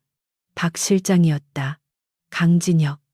뉴스 봤나? 네가 터트린 그 폭탄. 위력이 대단하다. 지금 청와대까지 난리가 났어. 경찰 특공대가 병원 쪽으로도 출발했다. 흑룡파 잔당들은 우리가 처리하고 있으니 넌 일단 거기서 빠져나와. 박 실장의 목소리는 흥분과 우려가 섞여 있었다. 진혁은 욕조에 처박힌 김 실장을 흘끗 보며 말했다. 선물이 하나 있습니다. 603호 화장실에 국정원 출신 청소부를 묶어뒀으니 오셔서 수거해 가시죠. 박 실장은 잠시 침묵하더니 헛웃음을 터뜨렸다. 너란 놈은 정말. 알았다. 우리 요원들이 5분 내로 도착할 거야. 민우 군과 어머니 안전은 우리가 책임진다. 너는 이제 사라져라. 얼굴이 팔리면 곤란해지니까. 전화를 끊은 진혁은 민우 어머니에게 다가갔다. 어머니, 이제 안전할 겁니다. 경찰보다 더 믿을 수 있는 분들이 오고 있어요. 민우, 곧 깨어날 거예요. 민우 어머니는 진혁의 옷에 묻은 핏자국을 보고 그가 무슨 일을 겪었는지 짐작했다. 그녀는 떨리는 손으로 진혁의 손을 잡았다. 고마워. 정말 고마워. 이 은혜를 어떻게 갚아야 할지. 눈물이 그녀의 볼을 타고 흘러내렸다. 진혁은 쑥스러운 듯 고개를 숙였다. 은혜 같은 거 갚지 않으셔도 돼요. 그냥 민우가 깨어나면 다시는 기죽지 말고 살라고 전해주세요. 진혁은 병실을 나섰다. 복도 끝에서 정장을 입은 건장한 남자들이 뛰어오는 것이 보였다. 박 실장의 부하들이었다. 그들은 진혁을 보고 눈인사를 하며 병실 앞을 지켰다. 진혁은 비상구 계단을 통해 병원을 빠져나왔다. 밤 공기는 여전히 차가웠지만 비는 그쳐 있었다. 구름 사이로 드러난 보름달이 도시를 비추고 있었다. 진혁은 오토바이에 올라타 헬멧을 썼다. 이제 그가 할 일은 끝났다. 남은 것은 세상이 어떻게 변하는지 지켜보는 것뿐이었다. 다음 날 아침, 대한민국은 발칵 뒤집혔다. 모든 방송사와 신문 일면은 클럽 바벨 게이트로 도배되었다. 최달수 회장의 비자금 장부, 고위 공직자들의 성접대 영상, 흑룡파의 마약 유통, 그리고 최태성의 잔혹한 학교 폭력 영상까지 강진혁이 쏘아 올린 진실의 화살은 대한민국 사회의 가장 썩은 환부를 정확하게 관통했다. 국민들의 분노는 들불처럼 번져나갔고 광화문 광장에는 수십만 명의 시위대가 몰려나와 관련자 전원 구속을 외쳤다. 검찰은 특별수사본부를 설치하고 대한건설 본사와 최달수의 자택을 압수수색했다. 최달수 회장은 휠체어를 탄 채 검찰에 출두하며 쏟아지는 플래시 세례 속에 고개를 숙였다. 거만했던 재벌 총수의 위엄은 온데간데 없었다. 김 의원을 비롯한 연루된 정치인들은 줄줄이 사퇴하거나 긴급 체포되었다. 흑룡파의 주요 거점들은 경찰의 대대적인 급습으로 와해되었고 도망치던 조직원들은 전원 검거되었다. 학교도 예외는 아니었다. 교육청 감사가 시작되었고 최태성의 비행을 눈감아주고 뇌물을 받았던 교장과 학생 주임은 파면당했다. 최태성은 병원에서 치료를 마친 후 소년원으로 이송되었다. 그는 포승줄에 묶인 채 호송차에 오르며 기자들을 향해 잘못했습니다. 라고 중얼거렸지만 그를 바라보는 대중의 시선은 싸늘하기만 했다. 학교 폭력의 가해자가 어떤 말로를 걷게 되는지 보여주는 가장 확실한 본보기가 되었다. 그리고 인터넷상에서는 가면을 쓴 의문의 영웅, 일명 다크 히어로에 대한 찬양이 이어졌다. 클럽 바벨의 옥상에서 최달수를 심판하고 사라진 검은 옷의 남자. 사람들은 그가 누구인지 궁금해했지만 경찰도 언론도 그의 정체를 밝혀내지 못했다. CCTV 영상은 교묘하게 얼굴을 가리고 있었고 현장에 남은 흔적은 전문가의 솜씨로 깨끗하게 지워져 있었다. 강진혁은 세상의 환호 뒤에 숨어 다시 그림자로 돌아갔다. 며칠 후 진혁은 짐을 정리했다. 좁은 자취방에 있던 얼마 안 되는 세간살이를 박스에 담았다. 이곳에 더 이상 머무를 수 없었다. 정체가 탄로나지는 않았지만 흑룡파의 잔당이나 또 다른 적들이 언젠가 냄새를 맡고 찾아올 수 있었다. 무엇보다 민우와 주변 사람들을 위험에 빠뜨리지 않기 위해서는 자신이 떠나는 것이 최선이었다. 그것이 인간 병기로서 그가 선택할 수 있는 유일한 사랑 방식이었다. 마지막으로 짐을 챙겨 들고 나오려는데 TV 뉴스에서 민우의 소식이 흘러나왔다. 학교 폭력 피해 학생 이민우 군. 기적적으로 의식 회복이라는 자막과 함께 병실에 앉아 인터뷰하는 민우의 모습이 나왔다. 머리에 붕대를 감고 있었지만 안색은 훨씬 좋아 보였다. 기자가 물었다. 지금 가장 하고 싶은 말이 있나요? 민우는 카메라를 응시하며 잠시 망설이다가 입을 열었다. 저를 구해준 그 친구에게 고맙다는 말을 하고 싶어요. 그 친구 덕분에 용기를 얻었어요. 이제는 도망치지 않을 거예요. 저도 누군가를 지킬 수 있는 강한 사람이 되고 싶어요. 민우의 눈빛은 더 이상 흔들리지 않았다. 그 약하고 겁 많던 소녀는 죽음의 문턱을 넘어오며 한 뼘 더 성장해 있었다. 진혁은 TV 화면 속의 민우를 보며 희미하게 미소 지었다. 그것으로 충분했다. 진혁은 TV를 끄고 방을 나왔다. 집주인 아주머니에게 열쇠를 반납하고 보증금을 정산받았다. 아니, 학생 갑자기 왜 이사를 가? 학교는 어쩌고? 아주머니가 아쉬운 듯 물었다. 진혁은 가방을 고쳐 매며 대답했다. 사정이 생겨서 전학 가게 되었습니다. 그동안 감사했습니다. 진혁은 깊숙이 고개를 숙여 인사하고 뒤를 돌았다. 버스 정류장으로 가는 길. 낯익은 검은색 세단이 진혁의 앞에 멈춰 섰다. 창문이 내려가고 박 실장의 얼굴이 보였다. 타라.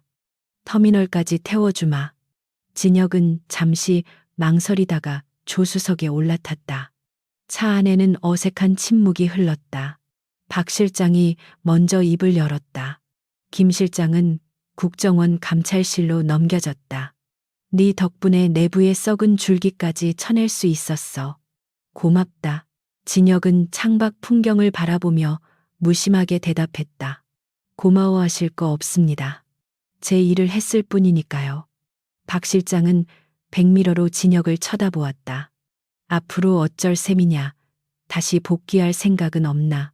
네 실력이면 언제든 환영이다. 그것은 박 실장의 진심이었다. 강진혁 같은 인재를 야인으로 썩히는 것은 국가적 손실이었다. 하지만 진혁은 고개를 저었다. 아니요. 저는 그냥 조용히 살고 싶습니다. 남들처럼 평범하게 밥 먹고 잠자고 가끔은 영화도 보면서요. 피냄새는 이제 지겹습니다. 박 실장은 씁쓸한 표정으로 고개를 끄덕였다. 그래. 그게 내 소원이라면 존중하마. 하지만 기억해라. 세상이 널 가만두지 않을 때 우리가 내 뒤에 있다는 걸. 차는 고속버스 터미널 앞에 도착했다. 진혁은 차에서 내려 박 실장에게 거수경례를 했다. 군인으로서가 아닌 한 인간으로서의 존경을 담은 인사였다. 박 실장도 묵묵히 경례를 받아주었다. 세단이 떠나고 진혁은 인파 속으로 걸어 들어갔다. 수많은 사람이 오가는 터미널. 누군가는 떠나고 누군가는 돌아오는 곳.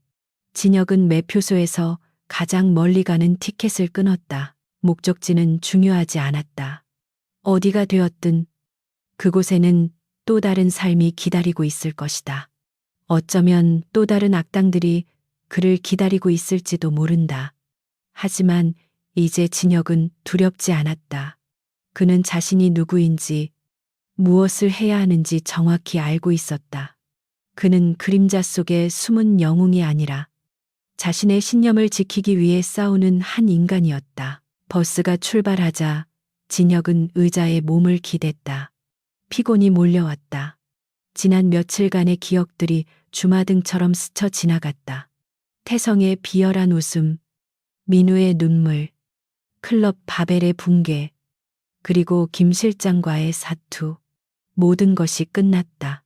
진혁은 주머니에서 민우가 선물로 주었던 낡은 키링을 꺼내 만지작거렸다. 투박한 인형이 달려있는 그 키링은 그가 이 도시에서 얻은 유일한 전리품이자 따뜻한 기억이었다. 안녕. 천일고등학교. 진혁은 작게 중얼거리며 눈을 감았다. 버스는 복잡한 서울 시내를 벗어나 고속도로로 진입했다. 창밖으로 펼쳐지는 푸른 들판과 산들이 빠르게 뒤로 밀려났다. 강진혁의 전설은 여기서 끝이 아니었다. 이것은 단지 긴 여정의 한 챕터가 끝난 것일 뿐. 건드려서는 안 될 인간 병기. 그의 발걸음이 닿는 곳 어디에서나 정의의 심판은 계속될 것이다.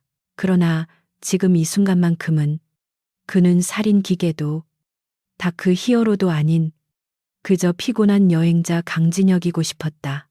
따스한 햇살이 차창을 넘어와 그의 얼굴을 비췄다. 오랜만에 찾아온 평화였다. 그는 깊은 잠에 빠져들었다. 꿈속에서는 피비린내도 비명소리도 들리지 않았다. 오직 친구들의 웃음소리와 평범한 학교의 종소리만이 은은하게 울려 퍼지고 있었다. 남해의 쪽빛 바다가 내려다 보이는 작은 항구 마을. 통영, 짠, 내 섞인 바닷바람이 부두를 휩쓸고 지나갔다. 이른 새벽부터 조업을 마치고 돌아온 어선들로 항구는 활기가 넘쳤다. 생선을 나르는 상인들의 외침과 갈매기 소리가 뒤섞인 그곳에서 강진혁은 묵묵히 얼음 상자를 트럭으로 옮기고 있었다. 낡은 작업복에 목장갑을 낀 그의 모습은 영락없는 부두 노동자였지만 수십 킬로그램짜리 상자를 가볍게 들어 올리는 근육의 움직임은 예사롭지 않았다. 이곳에서 그는 김철수라는 흔해 빠진 가명으로 불렸다. 아무도 그가 과거에 어떤 일을 했는지, 서울을 발칵 뒤집어 놓았던 다크 히어로인지 알지 못했다. 그저 말수 적고 성실하며 힘 하나는 장사인 청년으로만 통했다. 진혁은 이마에 맺힌 땀을 팔뚝으로 닦아냈다. 몸을 혹사시키는 육체 노동은 잡념을 없애는데 최고의 약이었다. 근육이 비명을 지를 때마다 과거의 기억들은 희미해졌고 비로소 살아있다는 실감이 났다. 오전 작업이 끝나고 점심시간이 되었다. 진혁은 항구 근처의 허름한 백반집으로 향했다. 단골 손님들이 북적이는 식당 한편에 자리를 잡고 국밥 한 그릇을 주문했다. 식당 벽에 걸린 낡은 TV에서는 정오 뉴스가 흘러나오고 있었다. 진혁은 숟가락을 들다가 멈칫했다. 화면에는 익숙한 얼굴들이 나오고 있었다. 속보입니다. 클럽 바벨 게이트의 핵심 인물인 대한건설 최달수 전 회장에 대한 1심 선고 공판이 오늘 열렸습니다. 재판부는 뇌물공여, 청부 폭력, 횡령 등 15개 혐의를 모두 유죄로 인정하여 최 전 회장에게 징역 25년을 선고했습니다. 화면 속 최달수는 수의를 입고 포승줄에 묶인 채 고개를 푹 숙이고 있었다. 불과 몇 달 전만 해도 대한민국을 호령하던 거물의 모습은 온데간데없고 초라한 노인만이 남아 있었다. 앵커 이멘트는 계속되었다.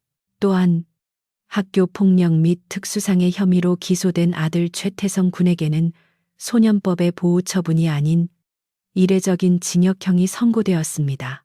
재판부는 피고인의 잔혹한 범죄 행위와 반성 없는 태도가 사회에 큰 충격을 주었다며 양형 이유를 밝혔습니다. 식당 안에 사람들이 혀를 찼다. 저런 놈들은 평생 감옥에서 썩어야 해. 그래도 세상이 조금은 변하긴 했나 봐. 재벌 회장이 저렇게 중형을 받는 걸 보면 사람들의 대화를 들으며 진혁은 조용히 국밥을 떠먹었다. 뜨거운 국물이 식도를 타고 넘어가며 가슴 한구석에 남아있던 응어리까지 녹여내는 것 같았다. 정의는 느리지만 결국 제자리를 찾아가고 있었다. 자신이 목숨을 걸고 쏘아 올린 공은 헛되지 않았다. 식사를 마친 진혁은 인적이 드문 방파제로 걸어갔다. 그는 주머니에서 구형 폴더폰을 꺼냈다. 인터넷 기능은 차단하고 오직 문자와 통화만 가능한 대포폰이었다. 하지만 일주일에 한 번 그는 PC방에 들러 박 실장이 마련해준 비밀 서버에 접속하곤 했다. 오늘은 그날이었다. 그는 머릿속으로 아까 확인했던 이메일 내용을 되새겼다. 발신자는 이민우였다. 형, 잘 지내시죠? 저는 이제 완전히 퇴원해서 학교에 다시 다니고 있어요. 처음엔 무서웠지만 형이 해준 말을 기억하며 용기를 냈어요. 그리고 저 경찰대학을 목표로 공부를 시작했어요. 형처럼 어둠 속에서 싸우는 사람 말고 당당하게 법으로 약한 사람들을 지켜주는 경찰이 되고 싶어서요. 언젠가 형을 다시 만나게 된다면 그때는 제가 형을 지켜드릴게요. 건강하세요. 진혁의 입가에 옅은 미소가 번졌다. 겁쟁이였던 소년이 타인을 지키는 꿈을 꾸게 되었다. 그것이야말로 진혁이 거둔 가장 값진 승리였다. 폭력은 폭력을 낳을 뿐이지만 희생을 통한 구원은 새로운 희망을 싹 틔운다. 진혁은 바다를 향해 깊게 숨을 들이마셨다. 바다 내음이 상쾌했다. 이제 그에게 남은 빚은 없었다. 그때 방파제 아래쪽에서 시끄러운 소리가 들려왔다. 진혁의 평온한 휴식을 방해하는 불청객들이었다. 관광객으로 보이는 건장한 남자 셋이 해녀 할머니가 파는 해산물 좌판을 엎어버리고 행패를 부리고 있었다. 아니, 이 할망구가 전복이 상했으면 돈을 물어줘야 할 거 아냐. 이게 얼마짜리 옷인데 국물을 튀겨 문신을 드러낸 남자가 할머니를 밀치며 고함을 질렀다. 쭈글쭈글한 손으로 바짓가랑이를 잡고 사정하는 할머니를 보며 남자들은 낄낄거렸다. 주변에 사람들이 모여들었지만 험악한 분위기에 눌려 누구도 나서지 못하고 있었다. 진혁은 한숨을 작게 내쉬었다. 조용히 살고 싶다는 소망은 세상 어디를 가나 쉽지 않은 모양이었다. 그는 자리에서 일어나 천천히 계단을 내려갔다. 그의 발걸음은 소리가 없었지만 그가 뿜어내는 기운은 주변의 공기를 서늘하게 만들었다. 그만하시죠? 진혁의 낮고 차분한 목소리가 소란을 뚫고 들어왔다. 남자 셋이 동시에 고개를 돌렸다. 그들의 눈에는 작업복 차림의 진혁이 그저 만만한 촌놈으로 보일 뿐이었다. 뭐야? 넌 이 할망구 손자라도 되냐? 그저. 다치기 싫으면 우두머리 격인 남자가 진혁의 가슴을 손가락으로 쿡쿡 찔렀다. 진혁은 그 손가락을 무심하게 내려다 보았다. 예전 같았으면 손가락을 부러뜨렸겠지만 지금은 그럴 필요가 없었다. 할머니께 사과드리고 엎어버린 해산물값 물어드리고 가세요. 그러면 없던 일로 하겠습니다. 진혁은 정중하게 제안했다. 하지만 남자들은 그 말을 비웃음으로 받아들였다. 이 새끼가 돌았나? 야, 교육 좀 시켜줘라. 우두머리의 신호의 옆에 있던 덩치가 주먹을 휘두르며 달려들었다. 붕. 주먹이 허공을 갈랐다. 진혁은 최소한의 움직임으로 고개를 살짝 돌려 피했다. 그리고 상대의 팔을 가볍게 잡아채 중심을 무너뜨리고 발을 걸어 넘어뜨렸다. 쿵 덩치가 엉덩방아를 댔으며 나뒹굴었다. 너무나 순식간에 일어난 일이라 구경하던 사람들도 행패를 부리던 남자들도 눈을 의심했다. 경고했습니다. 그냥 가시라고. 진혁은 여전히 주머니에 손을 넣은 채였다. 자존심이 상한 우두머리가 욕설을 내뱉으며 달려들었다. 이번에는 진심이었다. 하지만 일반인의 주먹은 인간 병기에게 있어서 슬로비디오나 다름없었다. 진혁은 남자의 명치를 손바닥으로 가볍게 밀쳤다. 억 하는 소리와 함께 남자는 숨이 막혀 취락거리며 무릎을 꿇었다. 타격은 주지 않고 호흡만 곤란하게 만드는 고난도의 기술이었다. 마지막 남은 한 명은 겁에 질려 뒷걸음질 쳤다. 진혁은 그를 향해 한 걸음 다가갔다. 그 한 걸음의 압박감이 엄청났다. 남자는 죄송합니다. 라고 소리치며 지갑에서 5만 원짜리 몇 장을 꺼내 바닥에 던지고는 동료들을 부축해 도망쳤다. 순식간에 상황이 정리되었다. 주변에서 박수 소리가 터져 나왔다. 할머니는 연신 고개를 숙이며 고마워했다. 아이고, 총각 고마워. 다친 데는 없어. 진혁은 흩어진 돈을 주어 할머니 손에 쥐어드렸다. 괜찮습니다. 장사마저 잘하세요. 그는 사람들의 시선이 부담스러운 듯 모자를 눌러쓰고 서둘러 자리를 떴다. 다시 부두로 돌아가는 길. 해가 뉘엿뉘엿 지고 있었다. 붉은 노을이 바다를 황금빛으로 물들였다. 진혁은 멈춰서서 자신의 손을 바라보았다. 굳은 살이 박인 투박한 손. 이 손은 수많은 사람을 죽이기도 했고 수많은 사람을 살리기도 했다. 그리고 지금은 생선을 나르고 이웃을 돕는 데 쓰이고 있다. 그는 깨달았다.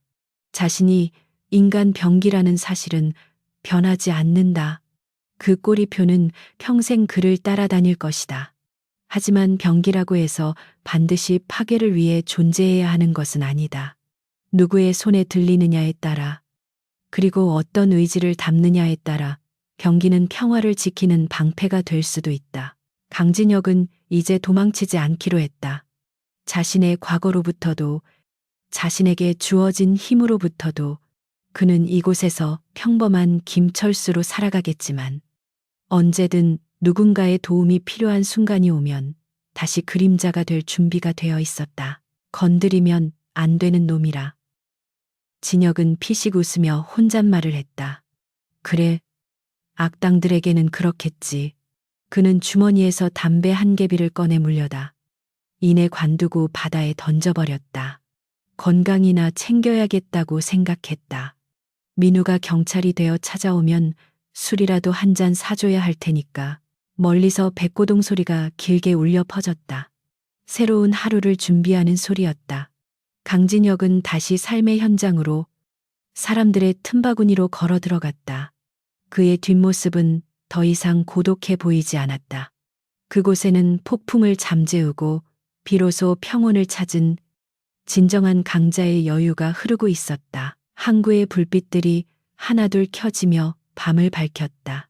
어둠이 내리지만 두렵지 않다. 그 어둠 속에는 언제나 깨어있는 감시자, 강진혁이 존재할 테니까.